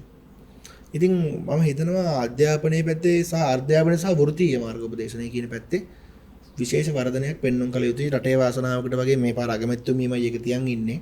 එයාට කාගෙන්වත් අවසර ඕනේ ජනාධිපතිතුමත් එක්ක ෆෝන් එකකින් කතා කරලාවත් මේ ප්‍රශ්න ටික විසඳ ගන්න පුළුවන් වෙයි කියලා මම විශ්වාස කරනවා. මේක හොඳ කාලයක් වෙයි කියලා. මොකද ඒ කියන්නේ ඒගොල්ලෝ වැඩකාරයෝ නම් කියන දේ කරනවා නම් ආචාර්යවරියක් කාලයක් තිස්සේ විශ්වවිද්‍යාල වැඩ කරපු නේ ජනාධිපතිතුමාත් හොඳ ශිෂ්‍ය ක්‍රියාකාරකෙක් වගේ ඉදා ඉඳලා වැඩ කරපු මිනිස්සෙක්. ඒ කියන්නේ ශිෂ්‍යයන්ගේ ප්‍රශ්න ශිෂ්‍යයන්ට වඩා තේරෙනවා. ආය 아무තුන් කියන්නේ නැහැ. මම විශ්වාස කරනවා නම් මේගොල්ලෝ මේක කරන්න ඕනේ. නොකළොත් ඉතින් එතකොට මිනිස්සු ඒකේ උත්තරේ ඊළඟට දෙයි. අපි මුකුත් කියන්න දෙයක් නැහැ. මම බලාපොරොත්තු වෙනවා ඒක. මේ ගෞරවණීය ඉල්ලීමක් ඒක. පව්. අපි ඔක්කොම පව් නැත්තම් මේ ගොඩ යන්න වෙන්නේ නැහැ කවදාවත්. හොඳයි. ඉතින් අද දවසේ කාර්යබහුල වෙලාවක ඉතින් අපේ මේ ඩිස්කෂන් එක ගොඩක් සාර්ථකව කරා. ඉතින් එහෙමනම් නැවත හමු වෙන බලාපොරොත්තු වෙන්න ඔබෙන් සමු ගන්නවා. අයිබෝන්.